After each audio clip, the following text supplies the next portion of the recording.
എല്ലാവർക്കും നമസ്കാരം. ഒരു ദുരൂഹ സാഹചര്യത്തിൽ പേര് സൂചിപ്പിക്കുന്ന പോലെ ഒരുപാട് ദുരൂഹതകളുള്ള ഒരു സിനിമ തന്നെയാണ്. പക്ഷെ ആ ദുരൂഹതകൾ സാധാരണ നമ്മുടെ മലയാളികളുടെ ദൈനംദിന സംഭാഷണത്തിൽ വരുന്ന ഒരു വാക്കാണ്, അല്ലെങ്കിൽ യൂസ് ചെയ്യുന്ന ഒരു വാക്കാണ് ദുരൂഹ സാഹചര്യം എന്നുള്ളത്. കൂടുതലും ഗൗരവമേറിയ സാഹചര്യങ്ങളിലാണ് നമ്മൾ ആ വാക്ക് ഉപയോഗിക്കാറുള്ളത്. പക്ഷെ ഈ പടത്തിൽ ഈ ദുരൂഹ സാഹചര്യം എന്ന് പറയുമ്പോൾ അതിൽ ഗൗരവമേറിയ വിഷയത്തോടൊപ്പം തന്നെ നർമ്മവും അല്ലെങ്കിൽ ആക്ഷേപഹാസ്യവും, പിന്നെ പൊതുവെ നമ്മൾ കണ്ടിട്ടുള്ള രതീഷ് ബാലകൃഷ്ണ പൊതുവായ സിനിമകളിൽ നിന്നും എന്തെങ്കിലും വ്യത്യസ്തമായ ഒരു സാധനം ഉണ്ടെങ്കിൽ കുറച്ചുകൂടി ഒരു ആക്ഷൻ സീക്വൻസുകളും കൂടെ ഉള്ള ഒരു സിനിമയാണ് ഒരു ദുരൂഹ സാഹചര്യത്തിൽ. അപ്പൊ അതുകൊണ്ട് ഗൗരവമേറിയ സിനിമ എന്നതിലപ്പുറം അതിനോട് ഒരു നമ്മുടെ സമൂഹത്തിലെ പല കാര്യങ്ങളും ആക്ഷേപഹാസ്യ രൂപത്തിൽ പറയുന്ന, നർമ്മത്തിൽ കലർന്ന് പറയുന്ന, കുറച്ചുകൂടി ഇമോഷണൽ കോഷ്യൻ്റുള്ള ആക്ഷൻ സീക്വൻസുകളുള്ള ഒരു സിനിമയാണ് ഒരു ദുരൂഹ സാഹചര്യത്തിൽ. അതെല്ലാവർക്കും ഇഷ്ടപ്പെടുമെന്നുള്ള വിശ്വാസത്തിൽ അതിന് വേണ്ടിയിട്ടുള്ള എല്ലാ എഫേർട്ടും ഞങ്ങൾ എടുത്തിട്ടുണ്ട്, ആത്മാർത്ഥമായിട്ട് ചെയ്തിട്ടുണ്ട്. കാരണം ഇതിൻ്റെ ഓരോ കോണ്ടന്റുകളും നമ്മൾ പുറത്തേക്ക് വിടുമ്പോൾ അതിന് കിട്ടുന്ന സ്വീകാര്യത എന്ന് പറയുന്നത് ഞങ്ങൾക്കൊരു വലിയൊരു ആശ്വാസവും ഒരു വിശ്വാസവും തരുന്നൊരു കാര്യമാണ്, ആ ഒരു അക്സെപ്റ്റൻസ് എന്ന് പറയുന്നത്. അപ്പോൾ അത് തീർച്ചയായിട്ടും 15-ാം തീയതി വിഷുക്കാലത്ത് തിയേറ്ററിൽ വരുമ്പോൾ അതിനേക്കാളും നല്ല രീതിയിൽ അത് ആൾക്കാരെ, പ്രേക്ഷകരെ എന്റർടൈൻ ചെയ്യിക്കും എന്നുള്ളൊരു വിശ്വാസവും അതൊരു വിഷു കൈനീട്ടമായിട്ട് പ്രേക്ഷകർ സ്വീകരിച്ച് വിജയിപ്പിക്കും എന്നുള്ളൊരു പ്രാർത്ഥനയുമുണ്ട്. Thank you.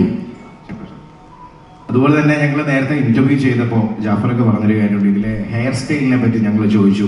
വളരെ വ്യത്യസ്തമായിട്ടുള്ളൊരു ഹെയർ സ്റ്റൈലാണ്. ആൻഡ് അപ്പൊ റോളിനെ പറ്റി ഒന്ന് പറയൂ ജാഫറിക്ക. ഓണാണ് അതായത് റോളിനെ കുറിച്ച് ഞാൻ പറഞ്ഞു. ഇപ്പൊ ഇതല്ല, ആ മുടിയല്ല ഇത് എൻ്റെ പേര് ഈ സിനിമയിൽ ജാഫർ ഖാൻ തന്നെയാണ്, ഇടുക്കിക്കാരൻ തന്നെയാണ് ഈ സിനിമയിൽ ഞാൻ. പിന്നെ എനിക്ക് ഡയറക്ടർ ആദ്യം ഒരു പടത്തിൽ അദ്ദേഹത്തിൻ്റെ കൂടെ കനകം കാമിനി കനകം അതിനകത്ത് അഭിനയിച്ച ഒരു പരിചയമുണ്ട്. അതുകൂടാതെ ആ ടൈം തൊട്ട് എനിക്ക് കുറച്ച് ആത്മബന്ധമുണ്ട്. പിന്നെ നമ്മുടെ സ്റ്റീഫൻ സാർ എനിക്ക് ഇടയ്ക്കിടയ്ക്ക് പടം തരുന്ന ഒരാളാണ്. അദ്ദേഹം എല്ലാവരും ആലോചിച്ച് പറക്കി. അതുപോലെ തന്നെ നമ്മുടെ നായകൻ സാറും എല്ലാം കൂടി വിളിച്ചിട്ടാണ് എല്ലാവരും കൂടെ ആലോചിച്ച് പറക്കിയാണ് ഞാൻ ഈ സിനിമയിൽ ചെയ്തത്. എനിക്കൊരു നല്ല വേഷമാണ് ഇതിനകത്ത് തന്നിരിക്കുന്നത്. അപ്പോൾ ഇത് നിങ്ങൾ കണ്ടതിനകത്ത് നിന്ന് നിങ്ങൾക്ക് മനസ്സിലാക്കാൻ പറ്റും ഞാൻ ഇത്രയും കൂടുതലായിട്ടൊരു സിനിമ എന്ന് പറഞ്ഞാൽ ഞാൻ മെയിൻ ചെയ്യുന്ന ഒരു 3-4 പടം ഇറങ്ങിയിട്ടുണ്ട്, അതല്ല ഞാൻ പറഞ്ഞത്. അല്ലാതെ ഇങ്ങനത്തെ വലിയ പടത്തിൽ എനിക്ക് ഏറ്റവും കൂടുതൽ അദ്ദേഹത്തിൻ്റെ കൂടെ തന്നെ നിന്ന് ചെയ്യാൻ പറ്റിയ ഒരു സിനിമയാണ് ദുരൂഹ സാഹചര്യത്തിൽ. അദ്ദേഹം എന്നെ അവിടെ കൊണ്ടുപോയി കഴിഞ്ഞിട്ട് ഇതുപോലെ ഹെയർ സ്റ്റൈലൊക്കെ മാറ്റി വേറെ രൂപത്തിലേക്കാക്കി മാറ്റി. എന്നിട്ട് എന്നോട് പറഞ്ഞു ഇത് ഇന്ന പോലെയൊക്കെ ചെയ്യണമെന്ന് പറഞ്ഞു. അദ്ദേഹം പറഞ്ഞ പോലെയൊക്കെ ചെയ്തു വെച്ചിട്ടുണ്ട്. അപ്പോൾ ദുരൂഹ സാഹചര്യത്തിൽ വിഷുവിന് ഇറങ്ങുകയാണ്. എല്ലാവരും ഈ പടവും കാണണം, കണ്ട് ഞങ്ങളെ സഹായിക്കണം എന്നാണ് എൻ്റെ സൈഡിൽ നിന്ന് ഞാൻ പറയുന്നത്. എല്ലാവരും, നിങ്ങളും മീഡിയക്കാരെല്ലാവരും, എല്ലാ നാട്ടുകാരും ഈ പടം വിജയിപ്പിക്കണമെന്ന് പറയുന്നു. അടുത്ത റൗണ്ടിൽ ഞാൻ പറഞ്ഞ പോലെ ഇനി എന്നെ പറയണമെന്ന് പറഞ്ഞു.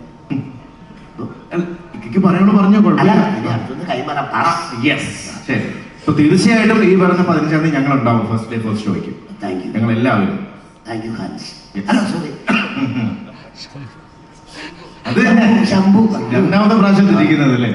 എന്റെ ദൈവമേ, ഇതെല്ലാവരും കേട്ടില്ലേ? കുഴപ്പമില്ല, കേട്ടില്ലേ? കുഴപ്പമില്ല. അങ്ങനെ ഓക്കെ. സജിൻ പറയും. എല്ലാവർക്കും നമസ്കാരം. രതീഷിനൊപ്പം വർക്ക് ചെയ്യാന്നുള്ള എൻ്റെ ഒരു ഭയങ്കര ഭാഗ്യമാണ്. ഞാൻ ഭയങ്കര ആഗ്രഹിച്ചൊരു സംഭവമായിരുന്നു. അപ്പോൾ ഈ പടത്തിലോട്ട് എന്നെ ഇൻവൈറ്റ് ചെയ്യണത് ചാക്കോച്ചനാണ്. അപ്പോൾ ഒരു ബക്കറ്റ് ലിസ്റ്റിലുള്ള ഡയറക്ടറുണ്ട് രതീഷേട്ടൻ. രതീഷേട്ടൻ്റെ പടമാണെങ്കിലും നാത്തൻ കേസൂട്, ആൻഡ്രോയിഡ് കുഞ്ഞപ്പൻ, കനകം കാമിനി കലം, ഇതൊക്കെ എൻ്റെ ഇഷ്ടപ്പെട്ട സിനിമകളാണ്. അപ്പം അന്നോട്ടെ രതീഷേട്ടൻ വർക്ക് ചെയ്യണമെന്നൊരു ആഗ്രഹം ഉണ്ടായിരുന്നു. അതിന് സംഭവിച്ചു. അത് ലിസിൻ ചേട്ടനൊപ്പം ഞാൻ ആദ്യമായിട്ടാണ് വർക്ക് ചെയ്യുന്നത്. ഞാനൊരു ഡയറക്ടേഴ്സ് ആക്ടറാണെന്നാണ് ഞാൻ വിശ്വസിക്കുന്നത്. അപ്പോൾ ഈ പടത്തിൽ ഭയങ്കര എളുപ്പമായിരുന്നു. രതീഷേട്ടൻ പറയുന്ന പോലെ അല്ലെങ്കിൽ പുള്ളി അത് അഭിനയിച്ച് കാണിച്ചു തരും. അത് ഭയങ്കര സിമ്പിളായിരുന്നു, കുറച്ചും കൂടി എളുപ്പമായിരുന്നു.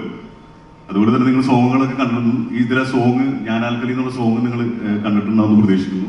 അതിൽ ചാക്കോച്ചിനെ ഞാൻ ഡാൻസ് പഠിപ്പിക്കുന്ന ഒരു എപ്പിസോഡൊക്കെ ഉണ്ട്. അപ്പൊ അതൊക്കെ ഒരു ചെറിയ റിസ്ക് എടുത്ത പരിപാടികളൊക്കെ ആയിരുന്നു.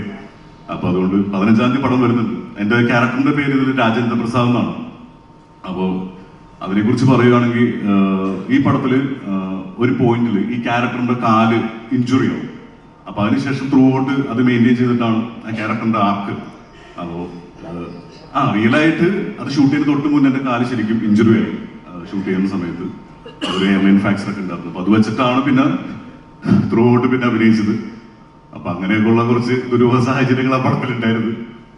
അപ്പൊ വേറെ പടമാണെന്നെങ്കിൽ അപ്പൊ തന്നെ പാക്കപ്പ് പറഞ്ഞ് ഇദ്ദേഹത്തിന്റെ ചികിത്സ എല്ലാം കഴിഞ്ഞിട്ട് പിന്നെ ഒരു 6 മാസം കഴിഞ്ഞ് 8 മാസം കഴിഞ്ഞാൽ തുടങ്ങും. പക്ഷേ അതൊക്കെ ഇവരെല്ലാം കൂടി അങ്ങനെയായി. അത് ചെറിയ പരിക്കായതുകൊണ്ട് കുഴപ്പമില്ല. ഫസ്റ്റ് ഡേ തന്നെയാണ് സംഭവിച്ചത്. അപ്പൊ അതുകൊണ്ട് 4 ദിവസം ഒരു 5 ദിവസം റെസ്റ്റ് വന്നതിന് ശേഷം ബാക്കി ഷൂട്ട് ചെയ്തു. അപ്പൊ അങ്ങനെയാണ്. പിന്നെ എല്ലാവരും ഭയങ്കര ഡിഫറെന്റ് ലുക്കാണ്. രതീഷന്റെ പടത്തിലൊക്കെ അങ്ങനെയാണ്. എന്നെയൊക്കെ കാണാത്ത രീതിയിലാണ് ക്ലീൻ ഷേവ് ചെയ്ത് ഒരു മാർക്കൊക്കെ ഉണ്ട്, ഒരു പാച്ചൊക്കെ ഉണ്ട്. അതുപോലെ തന്നെ ജാഫർക്കാട് നേരത്തെ പറഞ്ഞ പോലെ ഹെയർ സ്റ്റൈല്, ചാക്കോച്ചിന്റെ ആണെങ്കിലും എല്ലാവരും ദിലീഷന്റെ ഒക്കെ ആണെങ്കിലും. പിന്നെ ഒരു ഇതിൽ 4 ഡയറക്ടേഴ്സിന്റെ ഒപ്പം വർക്ക് ചെയ്യാൻ പറ്റി. രതീഷ് മഹാരാഷ്ട്ര പൊതുവാൾ, ദിലീഷ് പോത്തൻ, രാജേഷ് മാധവൻ, ചിദംബരം, ഇവരൊപ്പം വർക്ക് ചെയ്യാൻ പറ്റി. വളരെ സന്തോഷമുണ്ട്. എന്തായാലും 15-ാം തീയതി സിനിമ വരികയാണ്. എന്തായാലും അടിപൊളി സിനിമ ആയിരിക്കും എന്ന് വിചാരിക്കുന്നു. Thank you. തീർച്ചയായിട്ടും താങ്ക് യു. അതുപോലെ തന്നെ എടുത്തു പറയേണ്ട ഒരു കാര്യമാണ് ഉദയ പിക്ചേഴ്സും മാജിക് ഫ്രെയിംസും കോംബോ. നിങ്ങൾ 2 ഇതും കൂടെ ഒരുമിച്ചാണ് ഒരു പ്രൊഡക്ഷൻ എന്ന് പറയുന്നത്. അത് തീർച്ചയായിട്ടും ഞങ്ങൾക്ക് അത് അറിയേണ്ടിയിരിക്കുന്നു. അതൊരു വലിയൊരു കാര്യം തന്നെയാണ്. പറയൂ സാർ. ചാക്കോച്ചൻ തന്നെയാണ് ഈ പ്രോജക്റ്റ് എൻ്റെ അടുത്തേക്ക് പറഞ്ഞു വിട്ടത്. അപ്പം തീർച്ചയായിട്ടും ചാക്കോച്ചനായിട്ട് അസോസിയേറ്റ് ചെയ്യാൻ സാധിച്ചതിൽ വളരെയധികം സന്തോഷമുണ്ട്. എൻ്റെ സിനിമാ ജീവിതത്തിൽ എൻ്റെ ഫസ്റ്റ് സിനിമയായിട്ടുള്ള ട്രാഫിക്കിലേക്ക് ഞാൻ വരുമ്പോൾ അന്ന് മുതലുള്ള ബന്ധമാണ് ചാക്കോച്ചനുമായിട്ട്. അപ്പോൾ ഈ സിനിമയുടെ ഡയറക്ടറും ചാക്കോച്ചനും തമ്മിലുള്ള സൗഹൃദത്തിൽ തന്നെയാണ് ഈ സിനിമ സ്റ്റാർട്ട് ചെയ്യുന്നത്. അപ്പോൾ അങ്ങനെ വന്ന സാഹചര്യത്തിൽ അപ്പോൾ ചാക്കോച്ചൻ അത് എൻ്റെ അടുത്തേക്ക് ഈ സബ്ജക്റ്റ് പറയുകയും ഈ പടം നമുക്ക് ഒരുമിച്ച് ചെയ്യാമെന്ന് ചെയ്യുക. അപ്പം അത് വളരെയധികം സന്തോഷമുണ്ട്. അപ്പോൾ ഒരു വളരെയധികം ഡിഫറെൻ്റ് ആയിട്ടുള്ളൊരു സിനിമയാണ്. കാരണം എല്ലാ ആർട്ടിസ്റ്റുകളുടെ ഒരു മാക്സിമം പെർഫോമൻസ് ഈ സിനിമയിൽ കാണാനായിട്ട് സാധിക്കും. ഇപ്പോൾ ചാക്കോച്ചനാണെങ്കിലും വളരെ ഡിഫറെൻ്റ് ആയിട്ടുള്ളൊരു, കഴിഞ്ഞ പടമാണെങ്കിലും ചാക്കോച്ചനും രതീഷും തമ്മിലുള്ളൊരു പടത്തിൽ ചാക്കോച്ചൻ്റെ ഒരു വേറിട്ട ഒരു ക്യാരക്ടറായിരുന്നു. അപ്പോൾ എന്ന് പറഞ്ഞ പോലെ ചാക്കോച്ചൻ ആയിക്കോട്ടെ, സജിൻ ആയിക്കോട്ടെ, ജാഫർ കെ ആയിക്കോട്ടെ, എല്ലാവരുടെയും ഒരു വേറിട്ട ഒരു പെർഫോമൻസ് ഈ സിനിമയിൽ നന്നായിട്ട് മാക്സിമം ആ ഡയറക്ടർ എടുത്തിട്ടുണ്ട്. പ്രേക്ഷകർക്ക് മുന്നിൽ കൊണ്ടുവരാനായിട്ട് സാധിക്കും. ഇപ്പോൾ വിഷു ദിനത്തിലാണ് ഈ സിനിമ റിലീസാവുന്നത്. അതായത് സിനിമയുടെ ഏറ്റവും നല്ലൊരു കാലഘട്ടത്തിൽ മാർച്ച് 18-ാം തീയതി മുതൽ സിനിമകൾ ഇഞ്ഞ് ഇറങ്ങിക്കഴിഞ്ഞാൽ എല്ലാ സിനിമകളും ഹിറ്റായിട്ട് പൊയ്ക്കൊണ്ടിട്ടിരിക്കുകയാണ്. അപ്പം ആ കൂടെ ഇപ്പോൾ ലാസ്റ്റ് മോഹിനിയാട്ടമായിക്കോട്ടെ, വാഴ 2 ആയിക്കോട്ടെ, എല്ലാം ഗംഭീര കളക്ഷനിൽ പോവാണ്. ഇനി ടൊവിനോയുടെ പടം ഇറങ്ങുന്നു, കൂടെ നമ്മൾ ഇറങ്ങുന്നു. അപ്പം വെക്കേഷൻ ടൈമാണ്. ഇപ്പോൾ സിനിമയ്ക്ക് വേണ്ടിയിട്ട് എല്ലാവരും കാത്തിരിക്കുന്ന ഒരു സമയം കൂടെയാണ്. അപ്പം ആ കാലഘട്ടത്തിൽ തന്നെ, അല്ലെങ്കിൽ ഈ വിഷു ദിനത്തിൽ തന്നെ ഈ സിനിമ കൊണ്ടിറക്കാൻ പറ്റുന്നത് വളരെ സന്തോഷമുള്ളൊരു കാര്യമാണ്. Thank you. ശരണ്യ നേരത്തെ ഇന്റർവ്യൂവിൽ പറഞ്ഞൊരു കാര്യമുണ്ട്. അതായത് ഒരുപാട് ചാക്കോച്ചനൊക്കെ ഒരുപാട് സിനിമകൾ കാണുമ്പോഴൊക്കെ മൈൻഡിൽ ഉണ്ടായിരുന്നു I want to work with him എന്ന്, അല്ലെങ്കിൽ കൂടെ അഭിനയിക്കണം എന്നൊക്കെ. അത് ഇപ്പോൾ അത് ശരി, ആ ഒരു ഡ്രീം കം ട്രൂ വന്നപ്പോഴുള്ള ഒരു ഫീൽ എങ്ങനെ ഉണ്ടായിരുന്നു? എല്ലാവർക്കും നമസ്കാരം.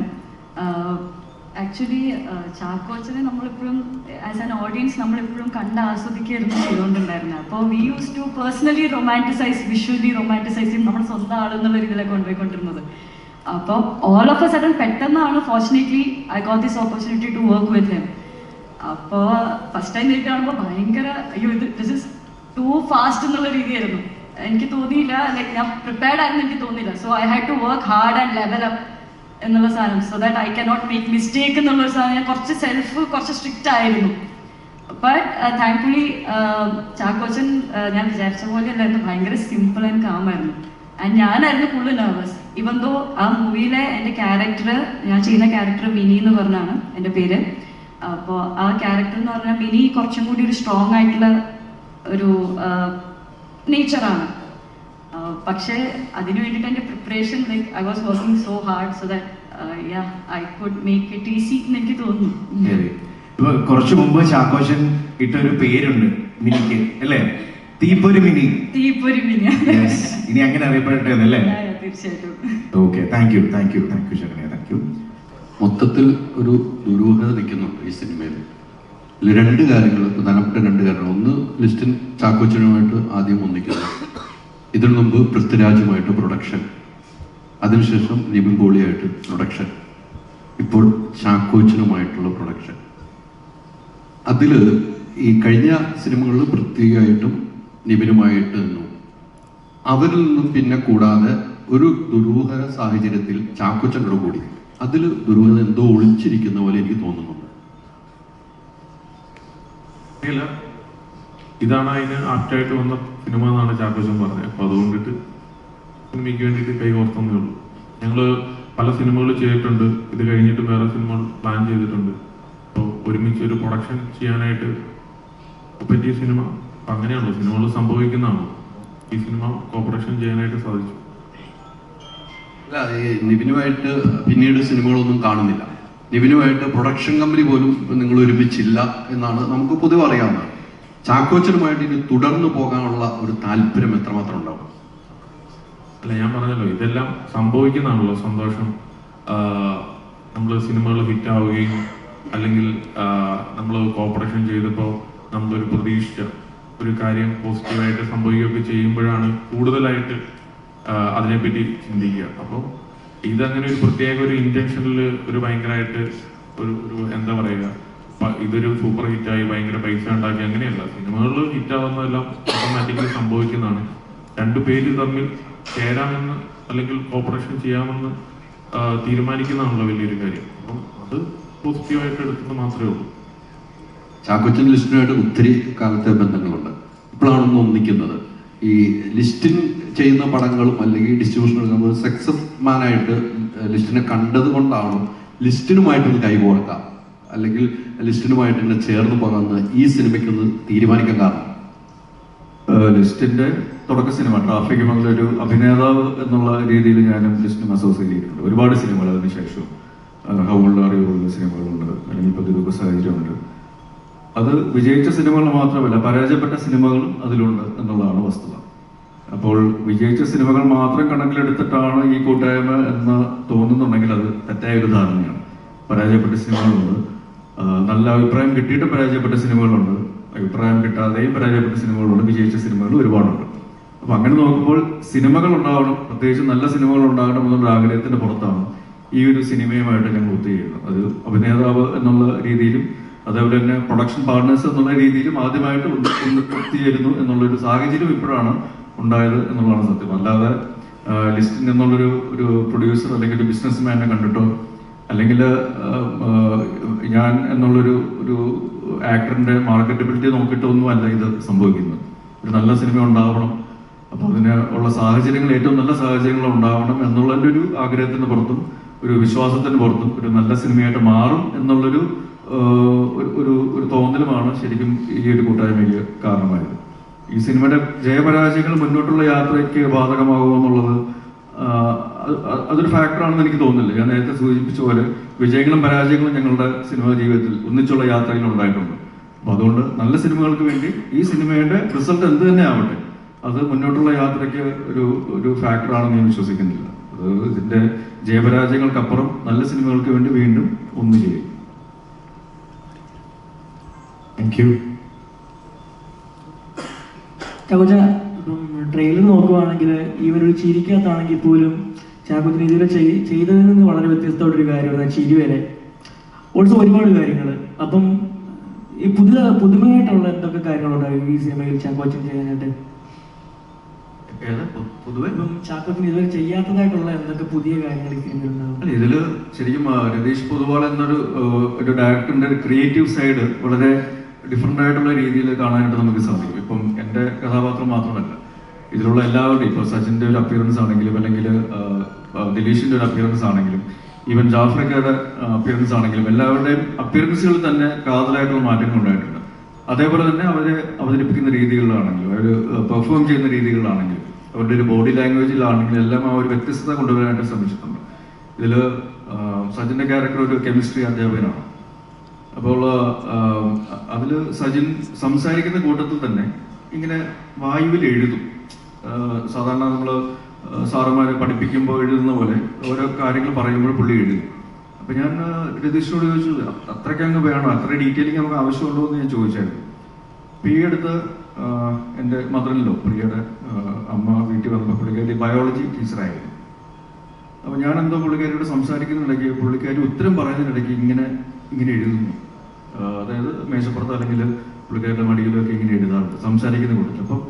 അപ്പോൾ അങ്ങനെ അത്രയും ഡീറ്റെയിൽഡ് ആയിട്ട് ഓരോ ക്യാരക്ടറിൻ്റെയും മാനറിസംസും ക്യാരക്ടറൈസേഷൻസിൻ്റെ ഓരോ ന്യൂവാൻസസും ഒക്കെ വളരെ ഡീറ്റെയിൽ ആയിട്ട് നോക്കുന്ന ഒരു ഡയറക്ടറാണ് രതീഷ് പൊതുവാൾ.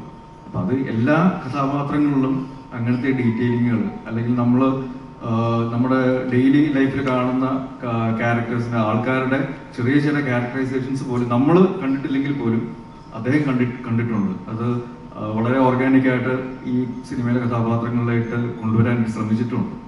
അപ്പോൾ അങ്ങനത്തെ ഒരുപാട് ഇൻസിഡൻസ് ഇതിലുണ്ട്. പിന്നെ ദുരൂഹ സാഹചര്യം എന്ന് പറയുമ്പോൾ ഒരു ഗൗരവം എന്നുള്ളതിനപ്പുറത്തേക്ക് വളരെ റിലേറ്റബിൾ ആയിട്ടുള്ള കുറേ സാഹചര്യങ്ങളുണ്ട്, അല്ലെങ്കിൽ കഥാപാത്രങ്ങളുണ്ട്. ഇതിൽ എൻ്റെ സേതു എന്ന് പറയുന്ന കഥാപാത്രം ഒരു ആരോഗ്യ മേഖലയിലെ ഒരു ഓഫീസ് ബോയാണ്, ഒരു ക്ലിനിക്കൽ വർക്ക് ചെയ്യുന്ന ആളാണ്. പക്ഷേ പുള്ളി ചെയ്യാത്ത ജോലികളില്ല. പുള്ളിയെ എല്ലാ തരത്തിലും എല്ലാ ആൾക്കാരും ചൂഷണം ചെയ്യാറുണ്ട്. ജോലി സ്ഥലത്താണെങ്കിലും സുഹൃത്തുക്കളാണെങ്കിലും അല്ലെങ്കിൽ പരിചയക്കാരാണെങ്കിലും ബന്ധുക്കളാണെങ്കിലും എല്ലാവരും ചൂഷണം ചെയ്യാറുണ്ട്. അപ്പം അങ്ങനെ ചൂഷണം ചെയ്യപ്പെടുന്ന ഒരു സൊസൈറ്റി, ഒരു മേഖലയിലുള്ള ഒരാളുടെ ഒരു സമൂഹത്തിലെ ഒരു സ്ട്രാറ്റയുടെ ഒരു റെപ്രസെൻറ്റേറ്റീവാണ് ചിലപ്പോൾ സേതു. അയാളുടെ ജീവിതത്തിലേക്ക് മറ്റു പലരും കടന്നു വരുമ്പോൾ, പ്രത്യേകിച്ച് സജിൻ ചെയ്യുന്ന രാജേന്ദ്ര പ്രസാദ് എന്ന ക്യാരക്ടർ കടന്നു വരുമ്പോൾ പിന്നീട് ഉണ്ടാകുന്ന മാറ്റങ്ങൾ, അല്ലെങ്കിൽ മിനി എന്ന് പറയുന്ന ക്യാരക്ടർ, പുള്ളിക്കാരി വളരെ ബോൾഡായിട്ടുള്ള ക്യാരക്ടറാണ്. ആ നാട്ടിൽ നടക്കുന്ന ചെറിയ കാര്യങ്ങൾക്ക് വേണ്ടി, ജനങ്ങൾക്ക് വേണ്ടി പ്രതികരിക്കുന്ന ഒരു കഥാപാത്രമാണ്. ഇവരെ എല്ലാവരും എങ്ങനെയാണ് സേതുവിൻ്റെ ജീവിതത്തിൽ മാറ്റങ്ങൾ കൊണ്ടുവരുന്നത് എന്നുള്ളത് ഹാസ്യരൂപേണയും അല്ലെങ്കിൽ ആക്ഷേപഹാസ്യത്തിൻ്റെ രൂപത്തിലും കുറച്ച് ഇമോഷണലായിട്ടും കുറച്ച് ആക്ഷൻ ഓറിയന്റഡായിട്ടും പറഞ്ഞു പോകുന്നൊരു സിനിമയാണ് ഒരു ദുരൂഹ സാഹചര്യത്തിൽ. അതിൽ ഈ കഥാപാത്രങ്ങളെ വ്യത്യസ്തമായ രീതിയിൽ, അത് രസകരമായിട്ടുള്ള രീതിയിൽ, ഇമോഷണലായിട്ടുള്ള രീതിയിൽ അവതരിപ്പിക്കാനായിട്ട് രതീഷ് പൊതുവാൾ എന്ന സംവിധായകനും തിരക്കഥാകൃത്തിനും സാധിച്ചിട്ടുണ്ടെന്ന് തന്നെയാണ് ഞാൻ വിശ്വസിക്കുന്നത്. ഇപ്പം ചാക്കോച്ചൻ്റെ കംബാക്ക് പീരീഡ് ഉണ്ടായിരുന്നു. അതായത് ഈ ട്രാഫിക് മുതൽ ഇങ്ങോട്ടുള്ള സിനിമാസ് നോക്കുവാണെങ്കിൽ ചാക്കോച്ചൻ ജസ്റ്റ് റൊമാൻറ്റിക് ഹീറോയ്ക്ക് അപ്പുറത്തേക്ക് എന്താ പറയുക, ഒരുപാട് വ്യത്യസ്തമായിട്ടുള്ള ക്യാരക്ടേഴ്സ് ചെയ്യുന്നു, ഈവൻ വില്ലൻ ഉൾപ്പെടെ. അപ്പം ഇതിനുള്ള കോൺഫിഡൻസ് എവിടെ നിന്നായിരുന്നു? ഇതിലൊരു ക്ലീഷേഴ്സ് എല്ലാം പൊളിച്ചെടുക്കണമെന്നൊക്കെ തുടങ്ങിയത് ഇടക്കാലത്ത് സിനിമയിൽ നിന്ന് മാറി നിന്നപ്പോഴാണ് പ്രേക്ഷകർ എത്രത്തോളം സ്നേഹിക്കുന്നുണ്ട് എന്നുള്ള തിരിച്ചറിവുണ്ടാകുന്നത്.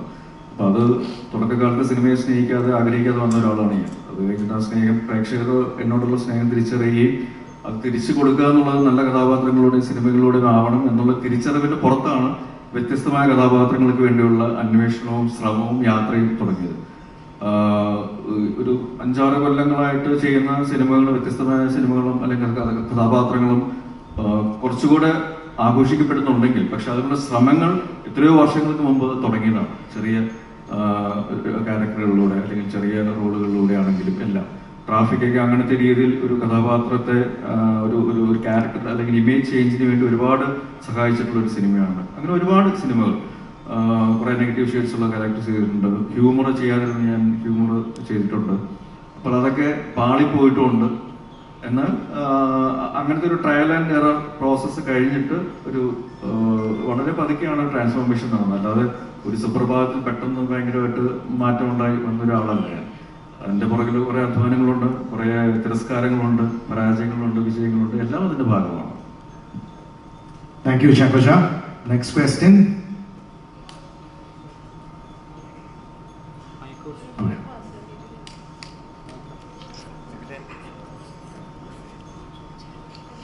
സജിൻ ബ്രോ, നമസ്കാരം.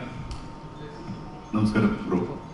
നിങ്ങൾ ഈ ട്രയോ കോംബോ, അതായത് ചേട്ടനായാലും ചാക്കോച്ചനായാലും ദിലീഷേട്ടനായാലും, അപ്പം ഒരിക്കലും പടത്തിൽ ഒരു പോർഷൻ കഴിഞ്ഞാൽ നിങ്ങൾ 3 പേരും തമ്മിലുള്ള ഒരു കോമ്പിനേഷൻ ആയിരിക്കും പ്രേക്ഷകരെ കൂടുതൽ എക്സൈറ്റ് ചെയ്യിക്കുന്നത്, ത്രില്ല് ചെയ്യിക്കുന്നത്, ഇമോഷണൽ ആക്കുന്നത് ചെയ്യുന്നത് ട്രെയിലർ കാണുമ്പോൾ ഫീൽ ചെയ്യുന്നത്. അപ്പം 3 ടൈപ്പ് ആളുകളാണ്. ഇതെല്ലാം ഒരു കുടക്കീഴ് വരുമ്പോൾ ഉണ്ടാകുന്ന ഒരു റിസൾട്ട് ഉണ്ട്, ഒരു കെമിക്കൽ കോംബോ പോലെ വേറൊരു കോമ്പിനേഷൻ ആയിരിക്കും ഇത്. ഇതുവരെ പ്രേക്ഷകർ എക്സ്പീരിയൻസ് ചെയ്യാത്ത ഒരു എക്സ്പീരിയൻസ് ആവട്ടെ. അപ്പം ഇങ്ങനൊരു കോമ്പിനേഷൻ, ഇങ്ങനൊരു കഥ കേൾക്കുന്ന സമയത്ത് എങ്ങനെയാണ് ഫസ്റ്റ് മൈൻഡിൽ തോന്നിയെന്നായിരിക്കും, നമ്മൾ ഇതുവരെ കേട്ടിട്ടുള്ളൊരു കഥയാണോ, അത് പ്രേക്ഷകർക്ക് എന്തായിരിക്കും ഇതിൽ നിന്ന് കിട്ടുക എന്നൊരു തോട്ട് ഉണ്ടാവുമല്ലോ, എന്തായിരുന്നത്? ബ്രോ, ഞാൻ പറഞ്ഞില്ലേ നേരത്തെ, എൻ്റെ ഒരു ബക്കറ്റ് ലിസ്റ്റിൽ തന്ന ഡയറക്ടറാണ് രതീഷ്. അപ്പോൾ എന്തെങ്കിലും പുള്ളിയായിട്ട് കൊളാബ് ചെയ്യാൻ പറ്റുന്നുള്ളൊരു ആഗ്രഹത്തിൽ നിൽക്കുമ്പോഴാണ് ഇങ്ങനൊരു ഓഫർ വരുന്നത്. അപ്പോൾ ചാക്കോച്ചൻ വിളിച്ചിട്ടാണ് ഞാൻ പിന്നെ പോയി കഥ കേൾക്കുന്നതും. അപ്പോൾ നമുക്ക് പ്രൂവ്ഡ് ആയിട്ടുള്ള ഡയറക്ടേഴ്സിനെ നമുക്ക് ഈ പറഞ്ഞത് കൂടുതൽ അതിലൊന്നും സ്ക്രിപ്റ്റ് വായിച്ച് കൺവിൻസ് ആവേണ്ട ആവശ്യമൊന്നുമില്ല. ഞാൻ അങ്ങനത്തെ ഒരു ഓഫർ വന്നപ്പോൾ തന്നെ ഞാൻ ഓൾറെഡി ചെയ്യാം.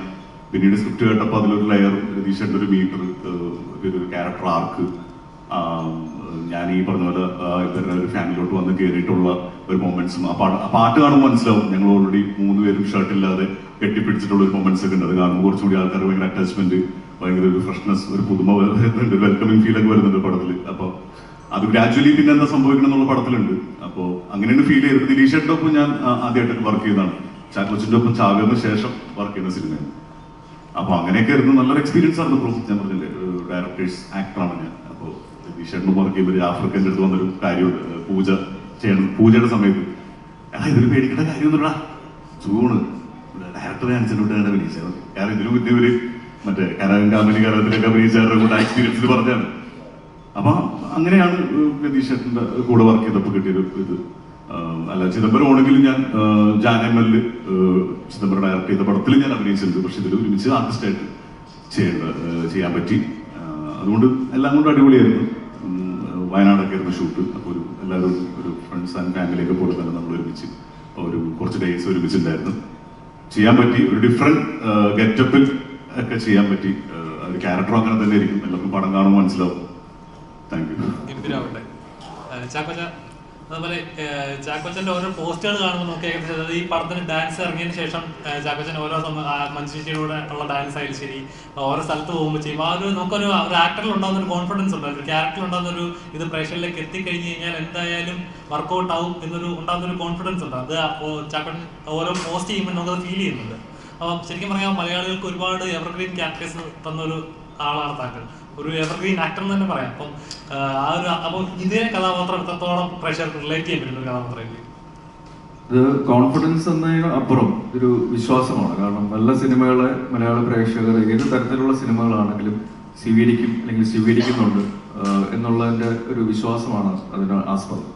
ഇപ്പം ഞാൻ എൻ്റെ ലൈഫിൽ ചെയ്യുന്ന ചില കാര്യങ്ങൾ, രസകരമായിട്ടുള്ള കാര്യങ്ങൾ ദുരൂഹ സാഹചര്യവുമായിട്ട് കോർത്തിണക്കി ഞാൻ പറയുമ്പോൾ പോലും, അത് ഞാൻ നേരത്തെ സൂചിപ്പിച്ചു, നമ്മുടെ മലയാളികൾ എപ്പോഴും കോമൺ ആയിട്ട് യൂസ് ചെയ്യുന്ന വാക്കാണ് ദുരൂഹ സാഹചര്യം എന്നുള്ളത്. അപ്പോൾ അത് വളരെ രസകരമായിട്ട്, ഇച്ചിരി ക്വിക്കി ആയിട്ട്, ഫണ്ണി ആയിട്ട് ചെയ്യാൻ പറ്റുന്ന, കണക്ട് ചെയ്യാൻ പറ്റുന്ന സാഹചര്യങ്ങൾ എൻ്റെ ലൈഫിൽ ഉണ്ടായതുകൊണ്ടാണ് ഞാൻ അങ്ങനെ ചെയ്തതും അത് ആൾക്കാർക്ക് പെട്ടെന്ന് കണക്ട് ആയതും അതുകൊണ്ട് തന്നെയാണ്. അത് ഞാൻ നേരത്തെ സൂചിപ്പിച്ച പോലെ ഇപ്പം ലിസ്റ്റ് തന്നെ പറഞ്ഞു, ഈ ഒരു സമയം എന്ന് പറയുന്നത് പല വലിയ സിനിമകളും മറ്റു പല സിനിമകളും റിലീസ് ചെയ്യാൻ ഭയപ്പെടുന്ന സമയത്ത് പോലും വലിയ സിനിമകൾ മലയാളത്തിൽ റിലീസ് ചെയ്യുകയും അത് വിജയിക്കുകയും ചെയ്യുന്ന ഒരു സാഹചര്യമാണ് ഇപ്പോൾ കണ്ടുകൊണ്ടിരിക്കുന്നത്. അത് നല്ല സിനിമകളായതുകൊണ്ടും അല്ലെങ്കിൽ ആൾക്കാരെ എന്റർടൈൻ ചെയ്യുന്ന സിനിമകളായതുകൊണ്ടുമാണ്.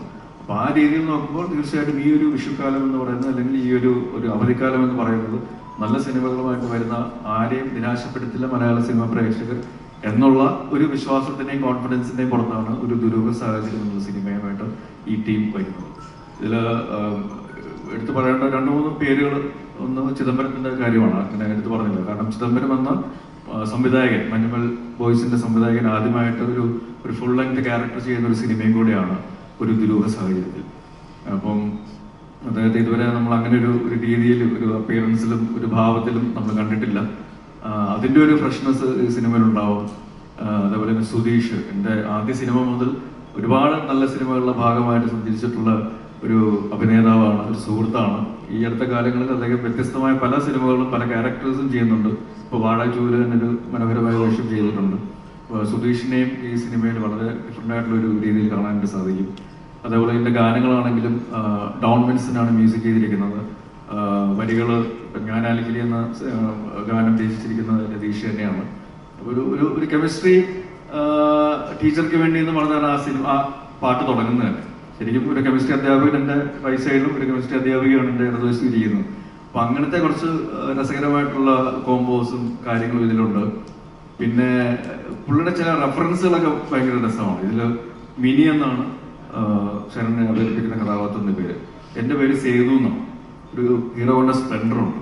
ശരിക്കും ഈ സേതു എന്ന് പറയുന്ന സ്തുതിയും അല്ലെങ്കിൽ മിനി സ്പ്ലെൻഡർ എന്നൊക്കെ പറയുന്ന വളരെ രസകരമായിട്ടുള്ള അങ്ങനത്തെ ഒരു ചെറിയൊരു 2ാം കാഴ്ചയിലേക്ക് 3ാം കാഴ്ചയിലായിരിക്കും ചിലപ്പോൾ നമുക്കത് മനസ്സിലാവുന്നത്.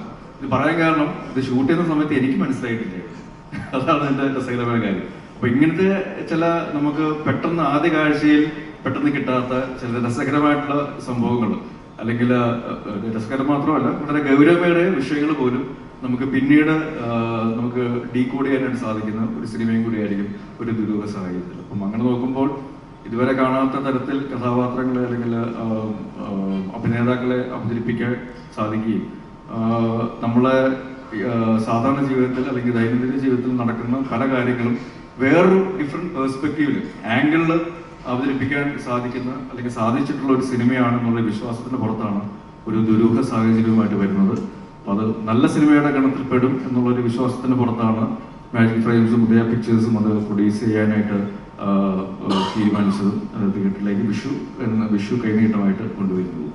അതേപോലെ തന്നെ ചാക്കോച്ചന്റെ പടങ്ങൾ ഇറങ്ങിയതിന് ശേഷം തന്നെ തൊട്ട് മുമ്പിൽ പാട്രേറ്റ് വരുന്നുണ്ട്. നേർക്കുന്നേരം ഒരു യുദ്ധം ഉണ്ടാവും? ഇല്ല, ഒരിക്കലും ഇല്ല. കാരണം അത് മെയ് 1-ാം തീയതിയാണ് പേട്ടഡ് ഇപ്പം ഒഫീഷ്യൽ റിലീസ് കൺഫേം ചെയ്തിരിക്കുന്നത്. അത് വലിയ പെരുന്നാൾ, ഇതൊരു കുഞ്ഞു പെരുന്നാൾ, അത്രേ ഉള്ളൂ. രണ്ട് പെരുന്നാൾ ഗംഭീരമാവട്ടെ. തീർച്ചയായിട്ടും. Thank you very much.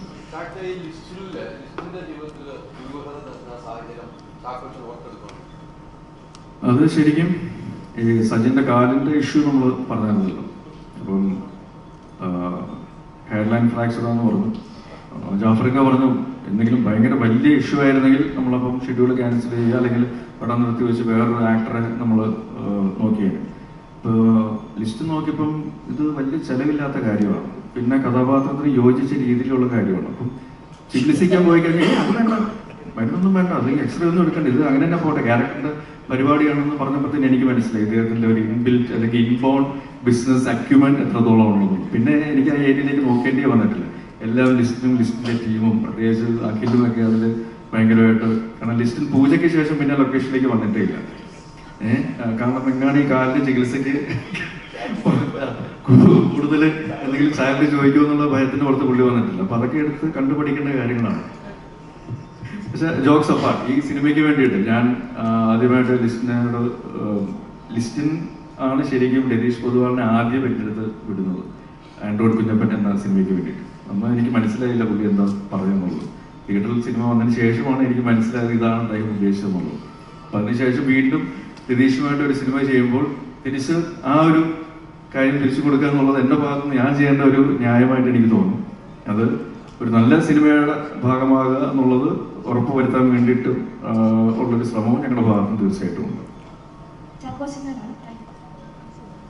ഇപ്പൊ ബോഗൻവില്ലേ ആണെങ്കിലും ഓഫീസ് ഡ്യൂട്ടി എടുക്കുമ്പോഴും അതിനകത്തൊക്കെ ഒരു സൈക്കോ ക്യാരക്ടർ ഒളിഞ്ഞാണ് വരുന്നുണ്ട്, നമ്മൾ അറിയാതെ. അപ്പം ഇതിലും അങ്ങനെ ഒരു ദുരൂഹത ഞങ്ങൾ പ്രതീക്ഷിക്കണം. അങ്ങനെയാണെങ്കിൽ എന്തുകൊണ്ട് ഇത്രയും ക്യാരക്ടേഴ്സ് തിരഞ്ഞെടുക്കും? എനിക്ക് സൈക്കോ ചാക്കോ എന്ന പേര് വരുത്താൻ വേണ്ടിയിട്ടുള്ള ദുരൂഹമായിട്ടുള്ള ശ്രമമാണെന്ന് എനിക്ക് സംശയമുണ്ട്. പക്ഷെ എനിക്ക് തോന്നുന്നു എല്ലാവരിലും ഈ പറയുന്ന പോലെ ഒരു സൈക്കോ ഫാക്ടർ ഉണ്ട്, ഇല്ലേ? ഇല്ല, കാരണം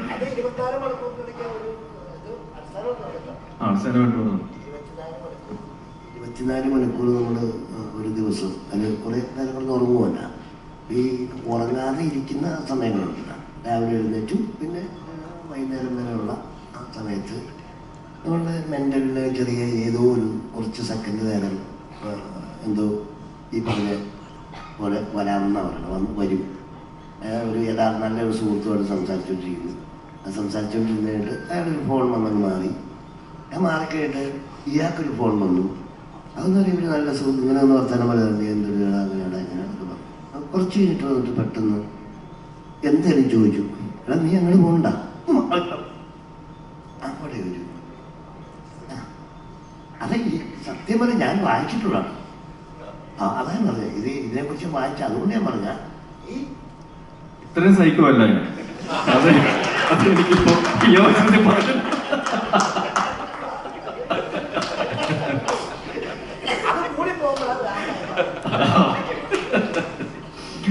പക്ഷെ എനിക്ക് തോന്നിയിട്ടുള്ളത് ഓഫീസർ ഡ്യൂട്ടിയിലെ കഥാപാത്രം പ്രത്യേകിച്ച് അയാളുടെ ഒരു ഇമോഷണൽ ട്രോമ ഉണ്ട്. അപ്പൊ അത് ആ ഒരു സീക്വൻസ് കണ്ടു കഴിഞ്ഞിട്ട് അതിനോട് റിലേറ്റ് ചെയ്ത ഒരുപാട് ആൾക്കാർ എന്നെ പേഴ്സണലി വിളിച്ച് സംസാരിച്ചിട്ടുണ്ട്. അപ്പം എനിക്ക് കണ്ട സമയത്ത് എനിക്കും തോന്നിയിരുന്നു ഇയാൾ എന്ത് സൈക്കോ ആണെന്ന് എല്ലാവരും നോട്ട് ചെയ്തു. അപ്പം അത് ഇതിപ്പം ഈ സൈക്കോ എന്നതിനപ്പുറം അത് മനസ്സിന്റെ ഓരോരോ അവസ്ഥകളാണ്. അപ്പം അത് നമ്മൾ മനസ്സിലാക്കുക എന്നുള്ളതാണ് ഏറ്റവും ആദ്യമായി ചെയ്യേണ്ട കാര്യം. ഇപ്പം അത് ഒരു ഡിസീസാണ്, ക്യാൻസർ പോലെ തന്നെ നമ്മൾ ട്രീറ്റ് ചെയ്യേണ്ട ഒരു രോഗം തന്നെയാണ്. അപ്പം അത് മനസ്സിലാക്കുന്ന ഒരു സമൂഹം ഇപ്പോൾ ഉണ്ടായിട്ടുണ്ട്. അത് ചികിത്സിക്കുകയും അതിനുവേണ്ടി പണ്ടുണ്ടായിരുന്ന ഒരു ടാബും ഉണ്ട്. നമ്മൾ ചുമ്മാ ഒരു ഭ്രാന്തെന്ന് പറഞ്ഞ് അതിനെ, അല്ലെങ്കിൽ വട്ടെന്ന് പറഞ്ഞ് നമ്മൾ എന്താ പറയുക, വളരെ കോമൺ ആയിട്ടുള്ളൊരു വേർഡ് ഉപയോഗിക്കുന്നതിനപ്പുറം ഇതിന് പല ഗ്രേഡുകളുണ്ട്, വേരിയന്റുകളുണ്ട്. എന്തൊക്കെ അവസ്ഥകളാണെന്ന് മനസ്സിലാക്കി ചികിത്സിക്കാനായിട്ട് ആൾക്കാർ മുന്നോട്ട് വരുന്നുണ്ട്. പണ്ട് മടി ഉണ്ടായിരുന്നത് ഇപ്പം അങ്ങനെയല്ല, ഓപ്പൺ അപ്പ് ചെയ്യുന്നുണ്ട് ആൾക്കാർ. അതൊരു നല്ലൊരു കാര്യമാണ്. അപ്പോൾ അത് ഓരോ കഥാപാത്രങ്ങളിലും അതനുസരിച്ചുള്ള ചേരുവകളും വ്യത്യസ്തതകളും ഉണ്ടാവാറുണ്ട്, മാനസിക തലങ്ങൾ ഉണ്ടാവാറുണ്ട്. അത് കുറച്ചുകൂടെ ഇന്റൻസ് ആയിട്ട് അവതരിപ്പിക്കുന്നതുകൊണ്ടാണ് അങ്ങനെ തോന്നുന്നത്. ഇപ്പം ദുരൂഹ സാഹിത്യത്തിലേക്ക് വരുമ്പോൾ ഈ പറയുന്ന എല്ലാ ക്യാരക്ടേഴ്സിനും പല രീതികളിലായിരിക്കും ഒരേ സിറ്റുവേഷൻ തന്നെ അവർ റെസ്പോണ്ട് ചെയ്യുന്നത്. ഇപ്പം ഞാൻ രസകരമായിട്ട് കാണുന്ന ഒരു സിറ്റുവേഷൻ ചിലപ്പം രാജേന്ദ്ര പ്രസാദിനെ പേടിപ്പിക്കുന്ന ഒരു സിറ്റുവേഷൻ ആയിരിക്കും. അങ്ങനത്തെ സാഹചര്യങ്ങൾ ഉണ്ടായിട്ടുണ്ട്. അപ്പം അത് സിനിമ കാണുമ്പോൾ നമുക്ക് കുറച്ചുകൂടെ നമുക്ക് വ്യക്തതയുണ്ടാവും എങ്ങനെയാണെന്നുള്ളത്. അപ്പം അത് ഈ വ്യത്യസ്തമായ മാനസിക തലങ്ങൾ പോലും വളരെ ഇൻട്രസ്റ്റിംഗ് ആയിട്ട് നർമ്മവും ആക്ഷേപഹാസ്യവും ഒക്കെ ചേർത്ത് പറഞ്ഞു പോകുന്ന ഒരു സിനിമയാണ് ദുരൂഹ സാഹിത്യം. Thank you. ഒരുപാട് നായകന്മാര് പൊതിച്ചിട്ടുണ്ട് ചാക്കോച്ചനോട് അഭിനയിക്കാൻ. അതെ അതെ, നല്ലൊരു എക്സ്പീരിയൻസ് ആയിരുന്നു. ആക്ച്വലി ഞാൻ കുറച്ചധികം പ്രിപ്പയർ ചെയ്തിട്ടാണ് പോയത്. കാരണം ഞാൻ വിചാരിക്കാണ്ട് വളരെ പെട്ടെന്ന്, നേരത്തെ പറഞ്ഞ പോലെ വളരെ പെട്ടെന്നാണ് എനിക്ക് ഈ ഒരു ഓപ്പർച്യൂണിറ്റി കിട്ടിയത്. So I had to double the level upping thing. അപ്പോൾ കുറച്ചധികം പ്രിപ്പയർ ചെയ്തിട്ടാണ് പോയത്. അപ്പോൾ അതിൻ്റെ നെർവസ്നെസ് ഒക്കെ ഉണ്ടായിരുന്നു. ഫസ്റ്റ് ഓഫ് ഓൾ ആ ബൊഗൈൻവില്ല മൂവി ഇറങ്ങിക്കഴിഞ്ഞപ്പോഴാണ് ഇതിൻ്റെ ഷൂട്ട് സ്റ്റാർട്ട് ആവുന്നത്. അപ്പം ഞാൻ ആ ബൊഗൈൻവില്ല ലുക്കൊക്കെ പ്രതീക്ഷിച്ച് ഒക്കെയാണ് വിചാരിക്കുന്നത്. ഉള്ളിൽ ഫുൾ റൊമാൻറ്റിസൈസിങ് ആണ്. നേരിട്ട് വന്നപ്പോഴത്തേക്കും മറ്റേ കീറിയൊക്കെ കൂടി വേറെ ഏതൊരു ലുക്കിലാണ് വരുന്നത്. അപ്പോൾ ഫസ്റ്റ് ഞാൻ കാണും ഇത് എനിക്ക് കിട്ടുമ്പോൾ മാത്രം ഇങ്ങനത്തെ രൂപം എന്നുള്ള രീതിയിലാണ്. പിന്നെ വർക്ക് ചെയ്യുമ്പോൾ he is very calm and very composed, and ഞാനാണ് ഡയലോഗൊന്നും തെറ്റിക്കരുത്, എൻ്റെ performance should not affect things എന്നൊക്കെയുള്ള രീതിയിലാണ്. പക്ഷേ ഹിസ് പ്രസൻസ് ഭയങ്കര നന്നായിട്ട് എന്നെയും കൂടി കാമാക്കി കുറച്ചും കൂടി ബെറ്റർ പെർഫോമൻസ് തരാൻ പറ്റി. അതുകൊണ്ട് അത് മാത്രമല്ല, രതീഷേൻ്റെ കൂടെ വർക്ക് ചെയ്യുമ്പോഴത്, ഞാനിപ്പോൾ രതീഷേൻ്റെ കൂടെ ഇത് എൻ്റെ രണ്ടാമത്തെ പ്രൊജക്റ്റാണ്. ആദ്യത്തെ മൂവി വർക്ക് ചെയ്യുമ്പം രതീഷേട്ടൻ പല ഡിഫറെൻറ്റ് പ്രോസസ്സിലാണ് നമ്മളെ കൊണ്ട് വർക്ക് ചെയ്യുന്നത്, നമുക്ക് പോലും അറിയില്ല. അപ്പോൾ ഫസ്റ്റ് മൂവിയിൽ രതീഷേട്ടൻ എനിക്ക് കഥയൊന്നും പറഞ്ഞു തന്നിട്ടുണ്ടായിരുന്നില്ല, സ്പോട്ടിലാണ് സീൻ ഡയലോഗ്സ് ഒക്കെ തന്നുകൊണ്ടിരുന്നത്. അപ്പോൾ അതൊരു വേറൊരു ലേണിംഗ് എക്സ്പീരിയൻസ് ആയിരുന്നു. ആൻഡ് ഈ മൂവിയിൽ എനിക്ക് സ്ക്രിപ്റ്റൊക്കെ ആദ്യമേ തന്നിട്ട് ഇതിൻ്റെ ടെക്സ്റ്റ് എല്ലാം ഫുൾ പേഴ്സണലൈസ് ചെയ്തോളൂ, പിന്നെ എന്നിട്ട് ഒന്നും വേണ്ട, വേറെ പ്രിപ്പറേഷൻ ഒന്നും വേണ്ട, സാധാരണ രീതിയിൽ വന്നാൽ മതി എന്നുള്ള രീതിയിലൊക്കെ ആയിരുന്നു. അപ്പോൾ കുറേ കൂടി ടെൻഷനായിരുന്നു. പക്ഷെ രണ്ടാമത്തെ പ്രൊജക്റ്റ് വർക്ക് ചെയ്യുമ്പോഴാണ് ഫസ്റ്റ് ആ രതീഷേട്ടനോട് വർക്ക് ചെയ്തതിൻ്റെ കുറേ ലേണിങ്സ് ഔട്ട്കംസ് നമുക്ക് ഈ സെക്കൻഡ് ഇതിനകത്ത് എവിടെയുണ്ടാവുന്നത്, സെക്കൻഡ് പ്രൊജക്റ്റിൽ. പിന്നെ അത് മാത്രമല്ല ബാക്കി എല്ലാ കുറേ സജിൻ ബോബു ആയിക്കോട്ടെ, ദിലീഷേട്ടൻ ആയിക്കോട്ടെ, ചിതു ആയിക്കോട്ടെ, ഒരുപാട് രാജേഷ് മാധവൻ്റെ കൂടെ ഞാൻ നേരത്തെ വർക്ക് ചെയ്തിട്ടുണ്ട്. അപ്പം എല്ലാ നല്ല ആക്ടേഴ്സിൻ്റെ കൂടെ എനിക്ക് വർക്ക് ചെയ്യാൻ പറ്റി. അപ്പോൾ അതെല്ലാം കൂടി നല്ലൊരു എക്സ്പീരിയൻസ് ആയിരുന്നു, നല്ലൊരു ലേണിംഗ് പ്രോസസ് ആയിരുന്നു. And I am fortunate that I got this big opportunity. Thank you. തുടക്കത്തിൽ തന്നെ ഇതിൽ ദുരൂഹത ഉണ്ടായിരുന്നു. അത് പോസ്റ്റർ ആദ്യം ഇറങ്ങുമ്പോൾ ഡയറക്ടറിന്റെ പേര്, അടുത്ത പോസ്റ്റർ ഇറങ്ങുമ്പോൾ ഡയറക്ടറിന്റെ പേരില്ല, പിന്നീട് പോസ്റ്റർ ഇറങ്ങുമ്പോൾ ഡയറക്ടറിന്റെ പേര് വരും. ഇങ്ങനെ ഒരു ഭയങ്കര ദുരൂഹത നിറഞ്ഞു ഈ സിനിമയ്ക്ക്. ഇത് ഒരറ്റം വരെ പോയപ്പോൾ ചർച്ചയിലേക്ക് ഉയർപ്പോണ്ട് സാഹചര്യം ഡയറക്ടറുമായി. അതെന്താണ് അതിൻ്റെ ഉള്ളിലെ ദുരൂഹത ഡയറക്ടർ?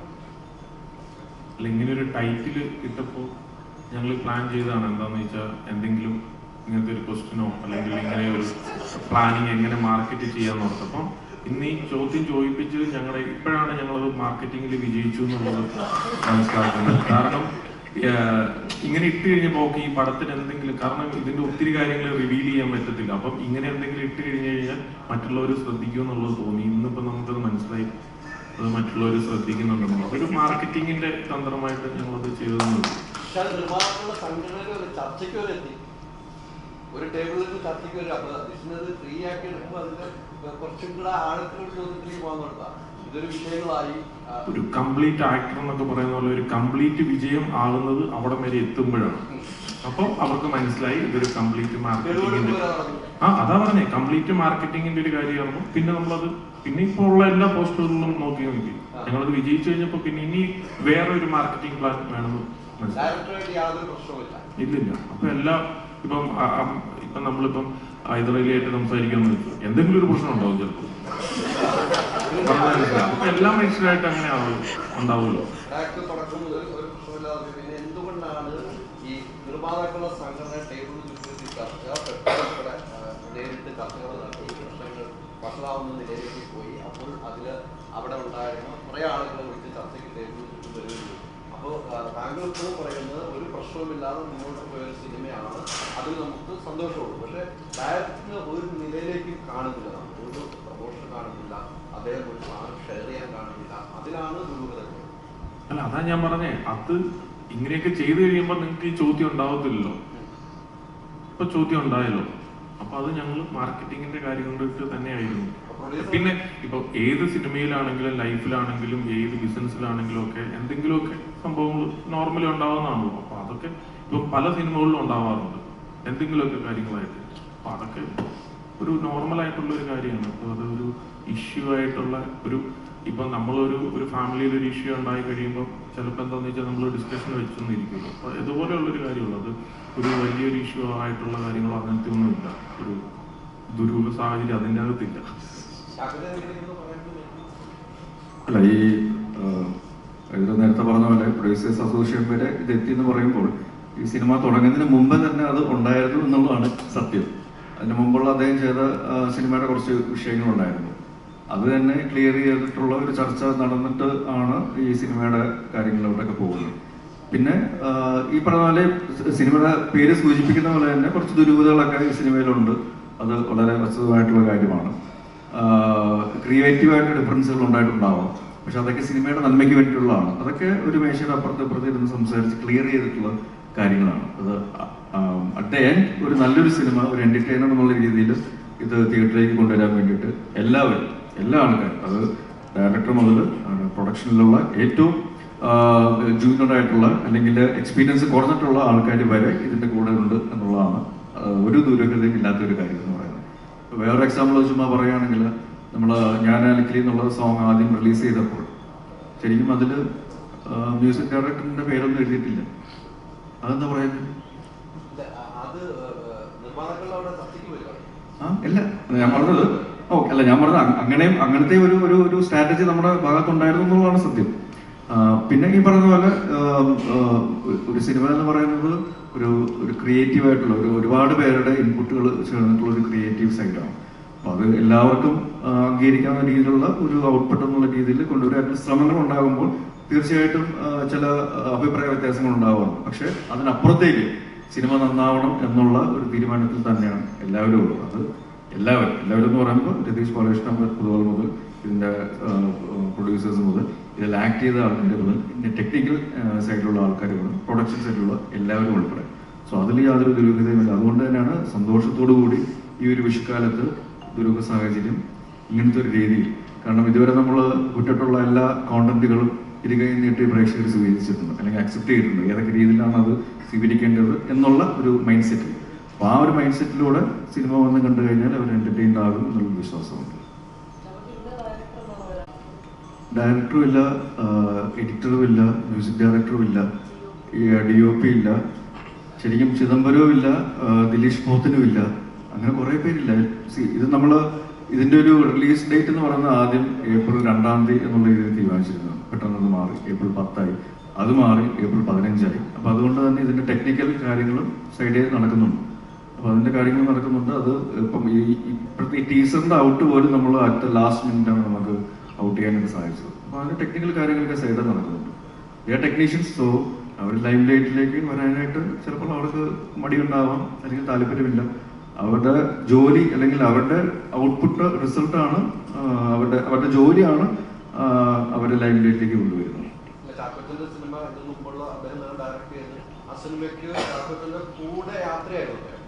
അദ്ദേഹം അതിൽ നിന്നും മാറി നിന്നിട്ടില്ല. ഫുൾ ടൈം ചാക്കോച്ചനോട് ഏത് ഇന്റർവ്യൂവിനാണെങ്കിലും വരും, കൂടെ യാത്ര ചെയ്യുമായിരുന്നു.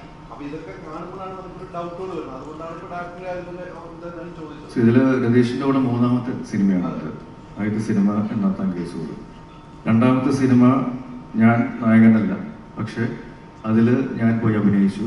അത് ഞാൻ 1 രൂപ പോലും മേടിക്കാതെയാണ് ഞാൻ ആ സിനിമയിൽ അഭിനയിച്ചിട്ടുള്ളത്. അത് അദ്ദേഹമായിട്ടൊരു ബന്ധത്തിന്റെ പുറത്താണ്.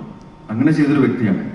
അതിനുശേഷം അദ്ദേഹം ഇതിനു മുമ്പ് ചെയ്ത സിനിമ വൻ പരാജയമായപ്പോൾ പോലും ഈ ഒരു പ്രോജക്റ്റുമായിട്ട് മുന്നോട്ട് വന്നപ്പോൾ ഞാനത് ഏറ്റെടുക്കാനായിട്ട് മുന്നോട്ട് വന്നിട്ടുണ്ടെങ്കിൽ അത് ആ ബന്ധത്തിന്റെ പുറത്തുണ്ടായിട്ടുള്ള കാര്യമാണ്, അല്ലെങ്കിൽ ആസ് എ ക്രിയേറ്റർ പുള്ളിയിലുള്ള ഒരു വിശ്വാസത്തിന്റെ പുറത്ത് ഉണ്ടായിട്ടുള്ള കാര്യമാണ്.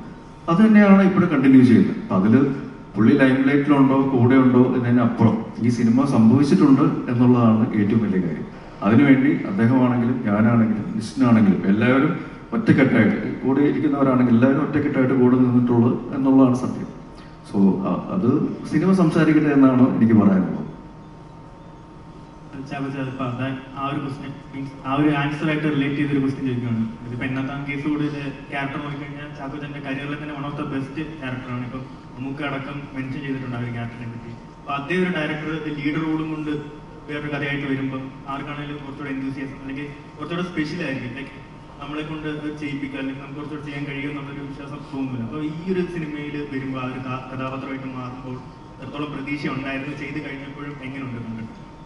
ഞാൻ വളരെ എക്സൈറ്റഡ് ആയിരുന്നു. കാരണം സേതു എന്ന കഥാപാത്രം എന്നിലേക്ക് വരുമ്പോൾ അത് എൻ്റെ അടുത്ത് പറയുമ്പോൾ ഞാൻ കണ്ടതിൽ നിന്നും എത്രയോ വ്യത്യസ്തമായ അല്ലെങ്കിൽ മറ്റൊരു രീതിയിലാണ് രതീഷ് അതിനെ കൺസീവ് ചെയ്തിരിക്കുന്നത്, അല്ലെങ്കിൽ അത് എന്നെ കൊണ്ട് ചെയ്യിച്ചിരിക്കുന്നത്. രൂപത്തിലാണെങ്കിലും ഭാവത്തിലാണെങ്കിലും ഒരു ബോഡി ലാംഗ്വേജിലാണെങ്കിലും എല്ലാം ആ ഒരു വ്യത്യസ്തത കൊണ്ടുവരാനായിട്ട് രതീഷിന് കഴിഞ്ഞിട്ടുണ്ട്. ഞാൻ നേരത്തെ സൂചിപ്പിച്ച പോലെ ഒരു ഒരു ഒരു ഒരു ആക്ടറെ അത് ഇന്നത്തെ കേസുകളിൽ വളരെ വ്യക്തമായിട്ട് നമുക്കറിയാം. ഞാനും ഒന്ന് രണ്ട് പേരും അല്ലാതെ ബാക്കിയെല്ലാം പുതിയ ആൾക്കാരായിരുന്നു, ക്യാമറയുടെ മുമ്പിൽ നിന്ന് പരിചയമില്ലാത്ത ആൾക്കാരായിരുന്നു കൂടുതൽ. അവരെ എല്ലാവരെയും വളരെ നാച്ചുറലായിട്ട് ഒരു കഥാപാത്രമായി മാറുന്ന രീതിയിൽ അവതരിപ്പിക്കാനായിട്ട് സാധിച്ചിട്ടുണ്ടെങ്കിൽ അത് രതീഷ് പൊതുവാൾ എന്ന ഒരു ക്രിയേറ്ററിന്റെ മിടുക്ക് തന്നെയാണ്.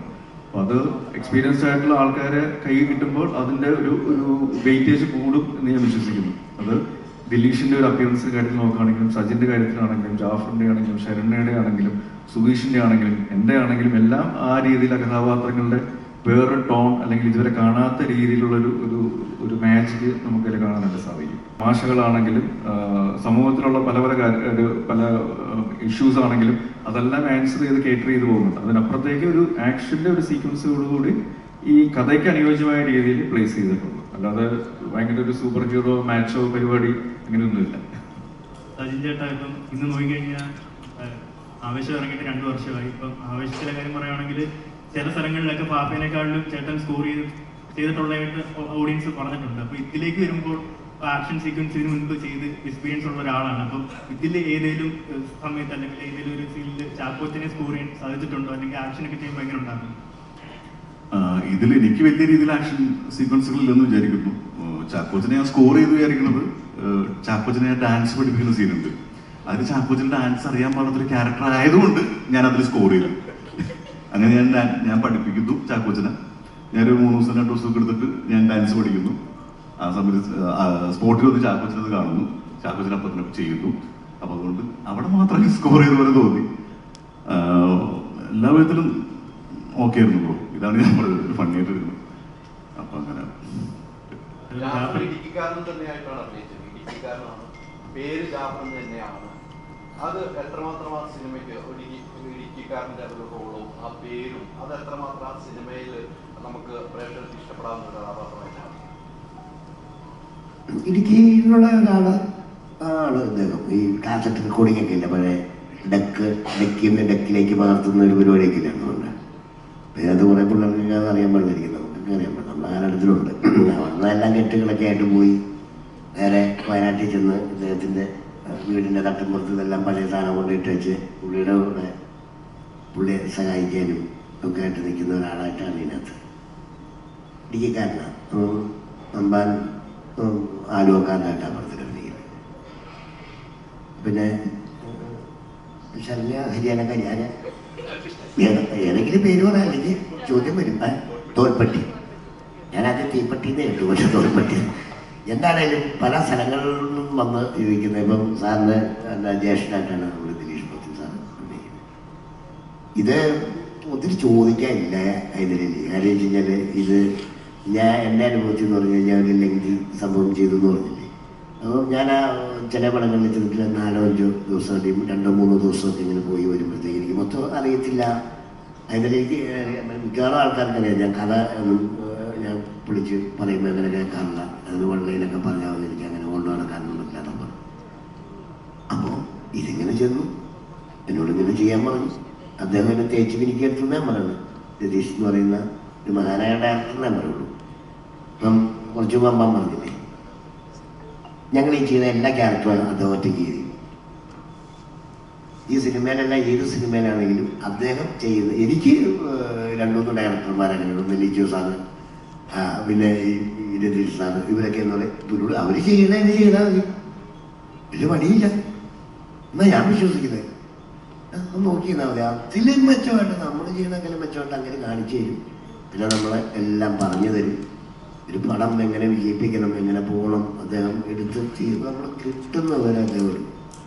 അദ്ദേഹത്തിൻ്റെ പടത്തിന് 50 ദിവസം ചോദിച്ചു കഴിഞ്ഞാൽ ചിലപ്പം ഒരു 60 ദിവസമൊക്കെ ആകുമായിരിക്കും, എനിക്കറിയില്ല. അത് എടുത്തിട്ടേ വിടുകയുള്ളൂ. അത്ര ഗ്യാരണ്ടി ഉണ്ട് പടത്തിന്. നല്ല ഞാൻ പറഞ്ഞില്ലേ, അതേ കഴിയുമ്പോഴത്തേക്ക് എൻ്റെ മനസ്സിൽ തോന്നുന്ന ഒരു വിജയപ്പടമാണ്. കാരണം വെച്ച് കഴിഞ്ഞാൽ പിന്നെ നമുക്ക് അപേക്ഷിക്കാനോ അഭ്യർത്ഥിക്കാനോ പറ്റുള്ളൂ ജനങ്ങളോട്. എല്ലാവരോടും ഞാൻ സിനിമ കാണാൻ പറയാൻ പറ്റുമോ? ഇതിന് തീ പിടിച്ച വിലയല്ലേ ടിക്കറ്റിനും അതിനുവേണ്ടി. അപ്പോൾ അല്ല, അത് അദ്ദേഹം ഉണ്ടാക്കി വെച്ചേക്കുന്ന സ്ഥാപനത്തിനകത്ത് ഞാൻ കയറി പൈസ കുറയ്ക്കാന്ന് പറഞ്ഞു. ലിസ്റ്റിന്റെ ടിക്കറ്റിന് റേറ്റ് കുറച്ച് കൊടുക്കാനുള്ള സംവിധാനം ചെയ്യണ്ടേ ഉള്ളതാണ് പറഞ്ഞത്. ലിസ്റ്റിന് ഇത്ര സ്ക്രീനിൽ ചാക്കോച്ചന്റെ 2 പ്രൊഡ്യൂസർ പറയാവുന്ന കേസാണ്. വേറൊരു പടമായിരുന്നെങ്കിൽ ഞാൻ പറഞ്ഞു.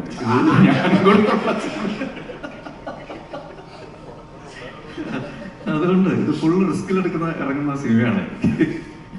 അപ്പൊ അതുകൊണ്ട് അങ്ങനെയല്ല, അതൊക്കെ ലിസ്റ്റിന്റെ തീരുമാനങ്ങളാണ്. ലിസ്റ്റും പൊതുവേ ഒരു സുഹൃതനാണ്. വെറുതെ നിങ്ങൾ ലോലഹൃദയനാക്കരുത് വീണ്ടും. ജാഫർക്ക്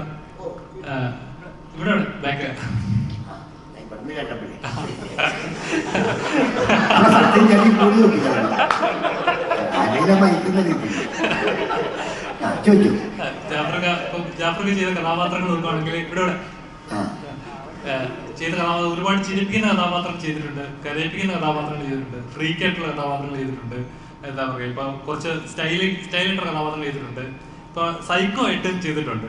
അപ്പം അതിനെ വെച്ച് നമ്മൾ ചെയ്ത് വെച്ച കഥാപാത്രങ്ങൾ എടുത്ത് നോക്കുമ്പോൾ നമ്മുടെ കൂടെ അഭിനയിക്കുന്നവർ ഉണ്ടാകുന്ന ഒരു ഗ്രാഫ് ഉണ്ടല്ലോ, അല്ലെങ്കിൽ കൂടെ അഭിനയിക്കുന്നവർ ചെയ്യുമ്പോൾ ചാക്കോച്ചനൊക്കെ ഒരുപാട് കഥാപാത്രം നമ്മൾ കണ്ടിട്ടുണ്ട്. അപ്പം ഈ ഒരു ഇൻട്രോവേർട്ട് അല്ല ഇങ്ങനത്തെ ഒരു കഥാപാത്രം ചെയ്യുമ്പോൾ ചാക്കോച്ചനോട് എന്തെങ്കിലും ടിപ്സ് എന്തെങ്കിലും കൊടുത്തിട്ടുണ്ടാകുന്നു? ടിപ്സ് അഭിനയിക്കുന്ന മലയാളത്തിൽ പറ. അല്ല, ചോദ്യം ചോദിക്കുമ്പോ എന്നോട് മലയാളത്തിൽ ചോദിക്കുന്നുണ്ട്, എനിക്ക് ഇംഗ്ലീഷ് അറിയില്ല. അതായത് മാത്രം ക്ലിയർ ചെയ്താണ് ഇൻട്രോവേർട്ട് എന്ന് പറയുമ്പോൾ, അതായത് എല്ലാത്തിലും മാറി നിന്ന്, അല്ലെങ്കിൽ എന്താ പറയാ, മറ്റുള്ളവർ പറയുന്നത് മാത്രം കേട്ട് ഇങ്ങനെ എന്താ പറയാ, നമ്മുടെ ദേഷ്യം വന്നാലും സങ്കടം വന്നാലും പ്രകടിപ്പിക്കാതെ ഒറ്റയ്ക്ക് ഇങ്ങനെ ഇരിക്കുന്ന ഒരു അവസ്ഥയുണ്ടല്ലോ, അതുപോലെ ആ സാധനം അന്തർമുഖൻ. ചോദ്യം കുഴപ്പിച്ചു കളഞ്ഞതല്ലേ? ഞങ്ങൾ തമ്മിൽ അഭിനയിച്ചുകൊണ്ടിരിക്കുന്നു. ഞാൻ അഭിനയിച്ചുകൊണ്ടിരിക്കുമ്പം എന്താണ് ഇദ്ദേഹത്തിന്റെ അഭിനയം കണ്ടുകഴിയുമ്പോൾ ഞാൻ വല്ലതുമായി പോകുന്നു. എന്തെങ്കിലും ടിപ്സ് പറഞ്ഞു കൊടുത്തിട്ടുണ്ടോ, ഇതൊക്കെ ഒന്ന് ശ്രദ്ധിക്കണേ, അല്ലെങ്കിൽ കുറച്ച് ഇത് ഇതോടൊന്നും അത് നല്ല ചോദ്യം കേട്ടോ. അത് ഞാൻ ഇവരോടൊക്കെ ഞാൻ പറഞ്ഞു കൊടുത്തു കഴിഞ്ഞാൽ ഞാനാരായി? അല്ല, ഈ ഇരിക്കുന്നവരോട് പറഞ്ഞു കൊടുക്കാൻ ഞാനാരാ? അതല്ല, അല്ലാതെ എനിക്കൊരു സ്വഭാവമുണ്ട്. അത് ചില വരുന്ന ആൾക്കാർക്കൊക്കെ അറിയാം. നമ്മളിപ്പോൾ ഓപ്പോസിറ്റ് ഇരിക്കുന്ന ആരെങ്കിലും ഇച്ചിരി പരിചയക്കുറവുള്ളൊരു ആരായിക്കോട്ടെ, ആണായിക്കോട്ടെ, പെണ്ണായിക്കോട്ടെ, ഒരു കൊച്ചായിക്കോട്ടെ, ആരാണെങ്കിലും എന്തെങ്കിലുമൊക്കെ ഒരു ചെറിയൊരു തിരിവോ മറവോ ഒക്കെ ചെയ്യുമ്പോഴത്തേക്കും തെറ്റും ഇതൊക്കെ വരുവാണ്. ഇപ്പം ഈ നൈസിൽ വിളിക്കും, നൈസിൽ വിളിച്ച് പറഞ്ഞു കൊടുക്കുന്നത് ഇല്ലപോലെ ഇങ്ങനെ എടുക്കണ്ട, കൈ ഇവിടുന്ന് എടുക്കണ്ട. അത് എനിക്ക് എൻ്റെ മനസ്സിൽ തോന്നിയതാണ്. പക്ഷെ അവർ ചിലപ്പോൾ ചെയ്യുന്നത് ചിലപ്പോൾ ഡയറക്ടർക്ക് ശരിയായിരിക്കാം. പക്ഷെ നമ്മൾ എൻ്റെ ഇതിലൊന്ന് നോക്കുമ്പോൾ ഒന്ന് ഇങ്ങനെ ഒന്ന് പോയാൽ നല്ലതായിരുന്നു എന്ന് പറഞ്ഞു കൊടുക്കുമ്പോൾ അവർ ചെയ്യുകയോ ചെയ്യില്ലെന്ന് അറിയില്ല. അങ്ങനെയൊക്കെ ചെയ്യാറുണ്ട്. പിന്നെ ഇതിപ്പോൾ ഒന്നും ആരോടും പറഞ്ഞു കൊടുക്കുന്നത്. പിന്നെ ഇപ്പൊ കണ്ട വാഴയിൽ പിള്ളേർ സെറ്റ് ഇറങ്ങിയേക്കണല്ല നടന്മാരാ. മോഹൻലാൽ സാറ്, മമ്മൂട്ടിക്ക എന്നൊക്കെ പറയുന്ന ആൾക്കാരെ പോലെ ഇരിക്കുന്ന സാറന്മാർ ഞങ്ങളൊക്കെ ഇപ്പൊ ചെറുകിടക്കാരൊക്കെ ഉണ്ടല്ലോ ഒത്തിരി. അപ്പോൾ അവരൊന്നും അല്ല, അവരൊന്നും ഇപ്പൊ സിനിമയെന്ന് പറഞ്ഞാൽ 4 പിള്ളേരും കൂടിയ സിനിമയാണ് അല്ലേ? എല്ലാ സൈഡിലും പിള്ളേർ സെറ്റായി, ക്യാമറയായി, ഡയറക്ഷനായി, ഒക്കെ അല്ലേ? ഇതിപ്പോ നിങ്ങൾ കൈകാര്യം ചെയ്യും നന്നായിട്ട്. എന്നിട്ട് അദ്ദേഹത്തിനോട് ഇതൊരു കഥ പറ, അദ്ദേഹം സിനിമ എടുക്കും. നല്ല പിള്ളേരാണെങ്കിൽ ഇപ്പോൾ വാഴ കളിക്കണം അങ്ങനെ. അതുപോലെ ഇതും നിങ്ങൾ കളിച്ചു വരുമ്പോഴത്തേക്കും നല്ലൊരു സിനിമയാവും. വിഷുവിന് ഒരു കൈനീട്ടമായിട്ട് രണ്ടുപേരും കൂടി തരും ഞങ്ങളായിട്ട് വെച്ച്. ജാഫർക്ക് അതേപോലെ ഇപ്പൊ സഞ്ജയേട്ടനോട് ചുരുളിയിലുണ്ടായിരുന്നു. എന്തോ അവിടെ നിന്ന് ഞാൻ കൊണ്ടുപോയിട്ടില്ല. ഒറ്റ സഞ്ജയേട്ടനോട് ഇതിനുമ്പ് ചുരുളിക്കത്തുണ്ടായിരുന്നു. അപ്പൊ അതൊരു എക്സ്ട്രീം ലെവലൊരു കഥാപാത്രം. ഒരു മനുഷ്യന്റെ എല്ലാവരും എന്താ പറയാ സങ്കടങ്ങളും ദേഷ്യങ്ങളും അല്ലെങ്കിൽ വേറൊരു മനുഷ്യന്റെ വേറൊരു രൂപമാണ് അതിനകത്ത് കാണിക്കുന്നത്. അപ്പം ഇതിലെങ്ങനത്തെ ഒരു കഥാപാത്രം കുറച്ചുകൂടെ ഒരു ഡിഫറെന്റ് ലെവലിൽ ഒരു പേഴ്സണലായിട്ട് നോക്കുമ്പോൾ അങ്ങനത്തെ ഒരു കഥാപാത്രമാണ്. അല്ല ഞാൻ പറഞ്ഞത് ഇതിനെ കുറിച്ച് അല്ല സഞ്ജയേട്ടനുമായിട്ട് വെച്ച് നോക്കുമ്പോഴേ നിങ്ങൾ രണ്ടുപേരും കോമ്പോ അതിന് ഞാനും അഭിനയിച്ചൊന്നും ഒന്നിച്ചു. സീനൊന്നുമില്ലേ? ഞാനും സഞ്ജയനും ഒന്നും അഭിനയിച്ചിട്ടില്ല. ഞാനും ഇദ്ദേഹവും ശരണ്യയും പിന്നെ ദിലീഷ് സാറ് ചിദംബരം അത്രയും പേരാ. സജിൻ മാത്രം നമ്മൾ തമ്മിൽ ഇല്ല ഇല്ല ഇല്ല ഇല്ല ഇല്ല. ഒരു തൊട്ടടുത്തുണ്ട്. തൊട്ടടുത്ത് ഉണ്ട്. പക്ഷെ മിണ്ടുന്നില്ല. അങ്ങനെയൊക്കെ അതാണ് ദുരൂഹം. അതെന്താണ് പുള്ളി അവിടെ അപ്പുറത്തേക്കില്ലെന്ന് പറഞ്ഞ് ഞാൻ ഇപ്പുറത്ത് നിൽപ്പുണ്ട്. ഇതിന്റെ അപ്പുറത്തും ഇപ്പുറത്തും അവിടെ ദുരൂഹത. ആ ദുരൂഹമാണ് നമ്മളുടെ സിനിമ. ദുരൂഹ സാഹചര്യം എന്ന് പറഞ്ഞ് ദുരൂഹ സാഹചര്യം ദുരൂഹ സാഹചര്യം അല്ല തെറ്റിപ്പോയി. ഊഹയോ ദുരൂഹ സാഹചര്യം. ആ ദുരൂഹ സാഹചര്യം. ഓക്കെ സാർ ചോദിച്ചോളൂ. അത് ചോദിച്ചോളൂ. ദുരൂഹ സാഹചര്യം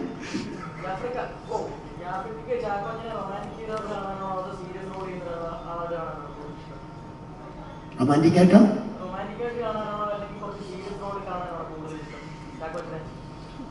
എനിക്കിപ്പോ ഇരിക്കുന്നത് കാണാനിഷ്ടം കേട്ടോ. ഇപ്പൊ ഇരിക്കുന്ന കണ്ടാ നേരെ അങ്ങനെ ഇരിക്കുന്ന ആളാണ് എനിക്കിഷ്ടം. എന്തിനാ ഒരാളെ ദുഃഖത്തിലിരിക്കണമെന്നും സീരിയസ് ഇരിക്കണമെന്നും ഒന്നുമില്ലെന്നേ. മനുഷ്യരായിട്ടൊന്ന് പോയാൽ മതി. എല്ലാം നമ്മൾ കണ്ടു കേട്ടൊക്കെ പോയാൽ മതി അല്ലേ. നമ്മൾ തിരിഞ്ഞൊക്കെ നോക്കി കണക്കി അങ്ങോട്ട് പോയി കഴിഞ്ഞാൽ ഞങ്ങൾ പോയിക്കൊണ്ടിരിക്കും. അല്ലാതെ നമ്മളൊരു ചിന്താഗതിയായിട്ട് പോയി കഴിഞ്ഞാൽ ഒന്നും നടക്കുകയില്ല അല്ലേ. ആനി ചോദിച്ചു ആർക്കും എന്നോട് ചോദിക്കാനില്ല.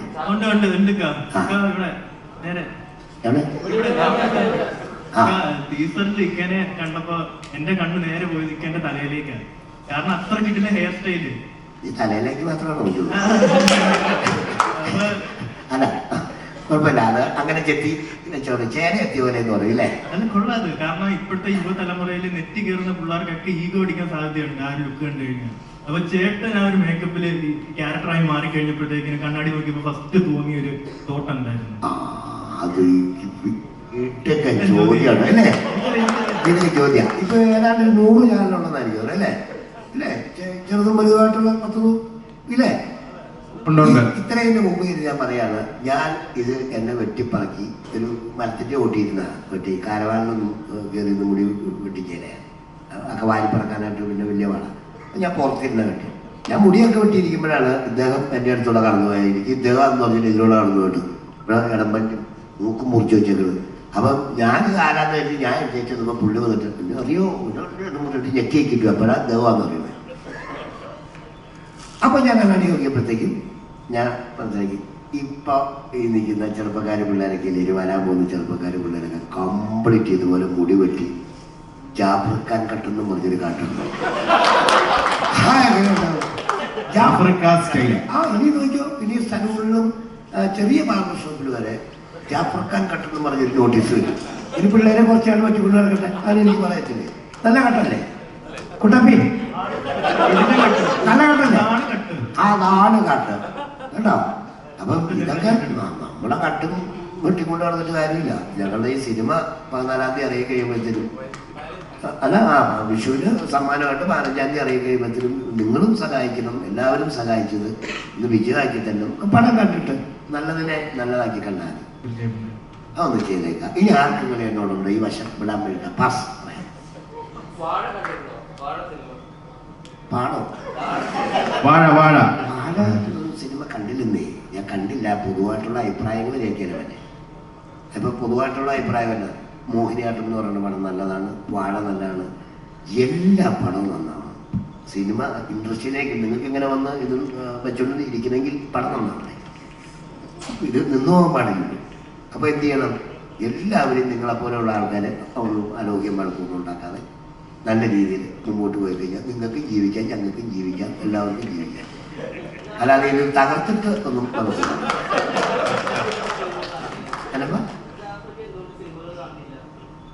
അല്ല, അത് ഒരു സ്റ്റോറി ഞാൻ ഏതോ ഇതിനകത്ത് പറഞ്ഞിട്ടുണ്ട്. അത് എൻ്റെ കുടുംബപരമായിട്ടുള്ള ഒരു സംഭവത്തിന് ഇപ്പോൾ പോയി കഴിഞ്ഞാൽ സമയമില്ല. അല്ലെങ്കിൽ ഞാൻ ഒരു 18-20 വർഷത്തോളം ഞാനിങ്ങനെ സിനിമ തിയേറ്ററിൽ ചെന്നാട്ടോ. അത് പ്രത്യേകം ശ്രദ്ധിച്ചോളൂ. ഞാൻ സിനിമ കാണുകയാണെന്ന് തിയേറ്ററിൽ ചെന്ന് കാണാത്ത കാര്യം പറഞ്ഞത്. തിയേറ്ററിൽ ചെന്ന് കാണും. അല്ലാതെ എൻ്റെ വീട്ടിൽ ടി വിയിൽ വരുമ്പോൾ എനിക്ക് പഴയ സിനിമകളോടാണ് താല്പര്യം. അതൊക്കെ കണ്ടുകൊണ്ടിരിക്കും. പുതിയ സിനിമകളൊന്നും കാണാറില്ല. അപ്പം വിമർശനം ഉണ്ടായി, ഇയാളൊക്കെ ചെന്ന് സിനിമ ചെയ്യും, അവരൊന്നും കാണുകയില്ല, ഞങ്ങളൊക്കെ കാണാൻ നിൽക്കുക, കഷ്ടപ്പെടും. അതെന്താണെന്ന് പറയാം, അത് ആ വ്യത്യാസം ഉണ്ടാവുമല്ലോ. അത് ഒന്നാലോചിച്ച് മതി.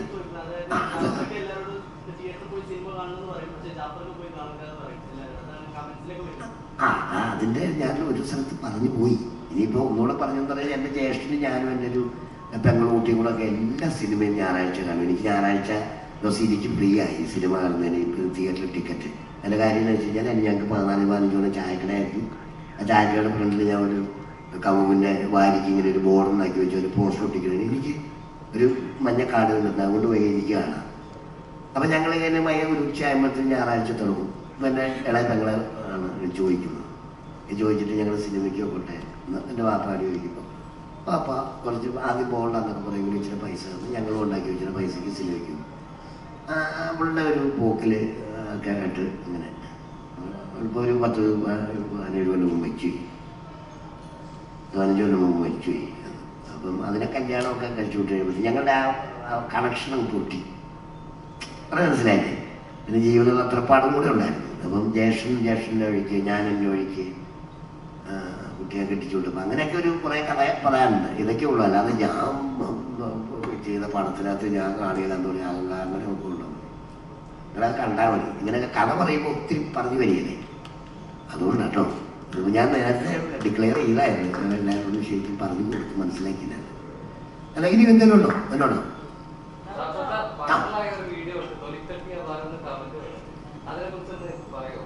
അല്ല, അത് ഒരു രസകരമായ അവസ്ഥയിൽ ചെയ്തതാണ്. അത് സിനിമയുടെ പേരുമായിട്ട് ബന്ധപ്പെടുത്തി ചെയ്തു എന്ന് മാത്രമേ ഉള്ളൂ.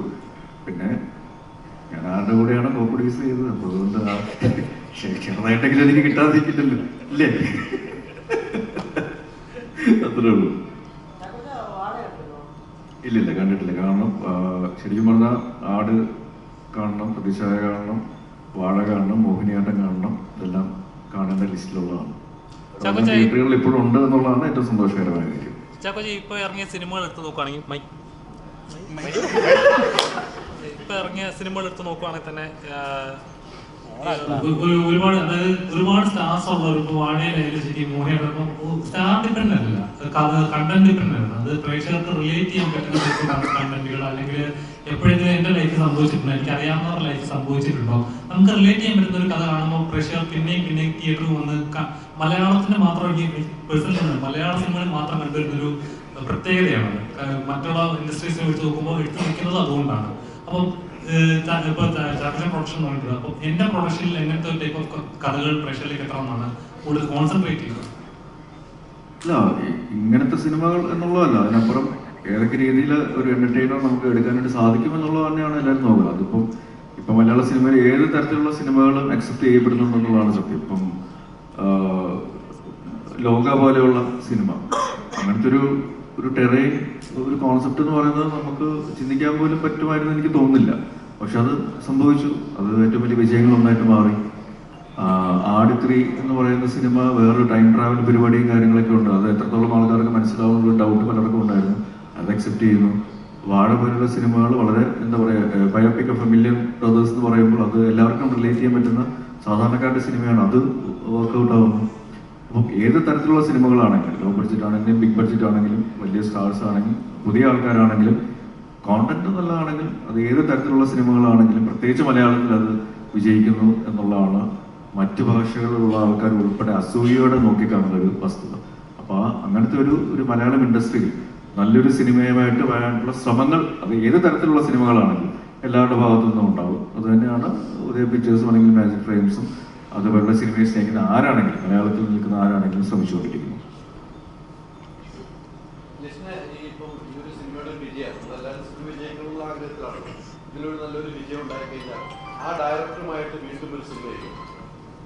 സിനിമകൾ സംഭവിക്കുന്നതാണല്ലോ. അപ്പം നമ്മളിപ്പോൾ ഞാൻ പലപ്പോഴും ആഗ്രഹിച്ച പല ഡയറക്ടേഴ്സ് ഉണ്ട്. ചിലപ്പോൾ നമുക്ക് സിനിമ ചെയ്യാൻ വേണ്ടിയിട്ട് പറ്റത്തില്ല. ചിലപ്പം ഈ സിനിമ തന്നെ ഇപ്പോൾ ചാക്കോച്ചൻ പറഞ്ഞ പോലെ ഇതിൻ്റെ ഡയറക്ടർ രതീഷുമായിട്ട് ഫസ്റ്റ് സിനിമ ചെയ്യാൻ വേണ്ടിയിട്ട് തന്നെ ഇരുന്നാണ്. അന്ന് ആ ഒരു സാഹചര്യത്തിൽ നടന്നില്ല. പിന്നെ ആ ഡയറക്ടർ പല സിനിമകളിൽ പീവിൻ ചെയ്തു, ചാക്കോച്ചനൊപ്പം സിനിമ ചെയ്തു, ഇതെല്ലാം സംഭവിച്ചു.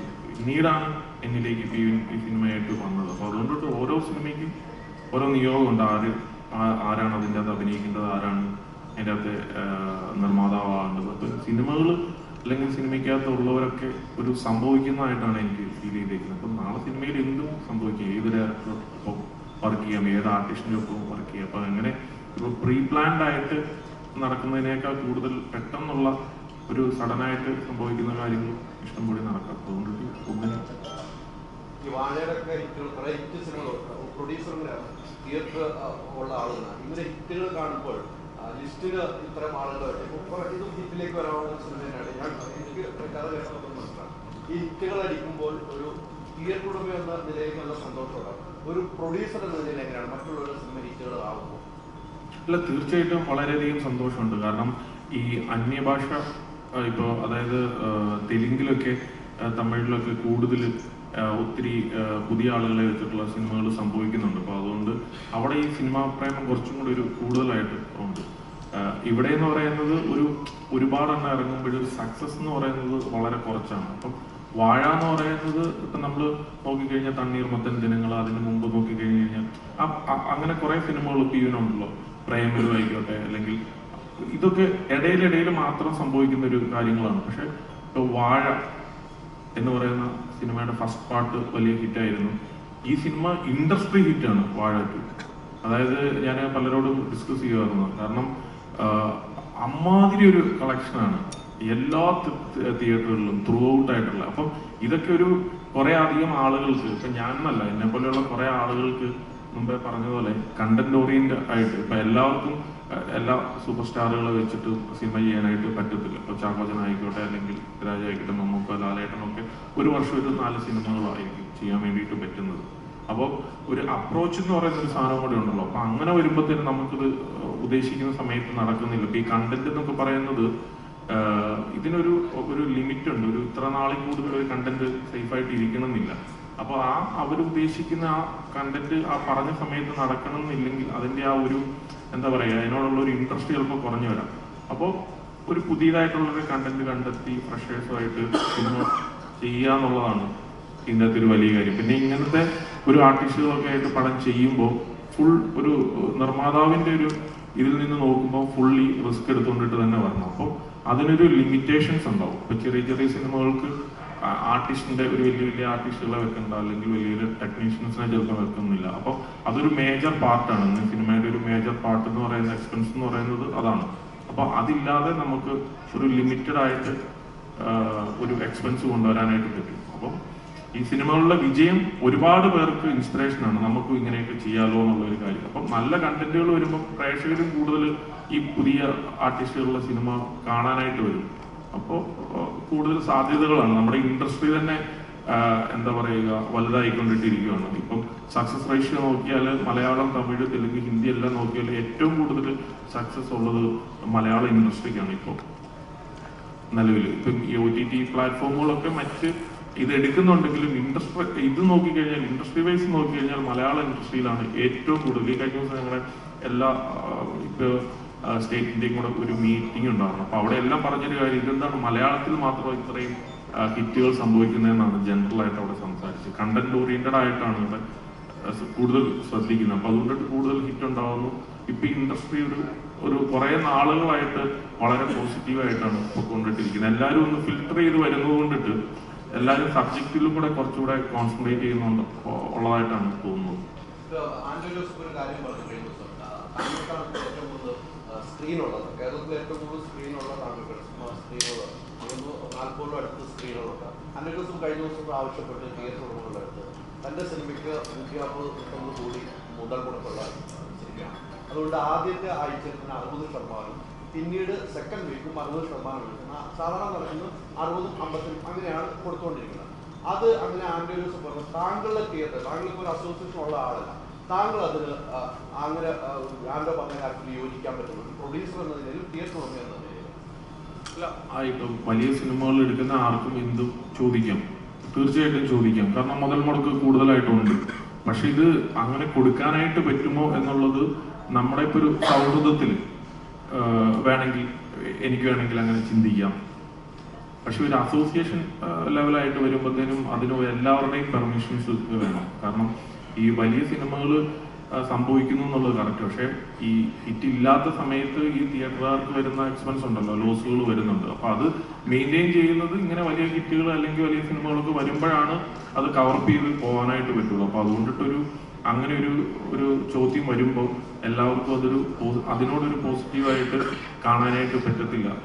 ഈവൻ അങ്ങനത്തെ ഒരു സാഹചര്യമാണ്. കാരണം സിനിമ മാക്സിമം സപ്പോർട്ട് ചെയ്ത് കളിക്കുക എന്നുള്ളതല്ലാണ്ടിട്ട് പെർസെൻറ്റേജിന്റെ കാര്യം എന്ന് പറയുമ്പോൾ എല്ലാവരും കോമൺ ആയിട്ട് എടുക്കുന്ന ഒരു തീരുമാനമാണല്ലോ. അപ്പൊ അത് ചിലപ്പോൾ അത് സാധിക്കത്തില്ലായിരിക്കാം. പക്ഷെ ഒരു വലിയ ഇൻവെസ്റ്റ്മെന്റ് എന്നുള്ള രീതിയിൽ ആൾക്കത് ചോദിക്കുന്നതിന് തെറ്റില്ല.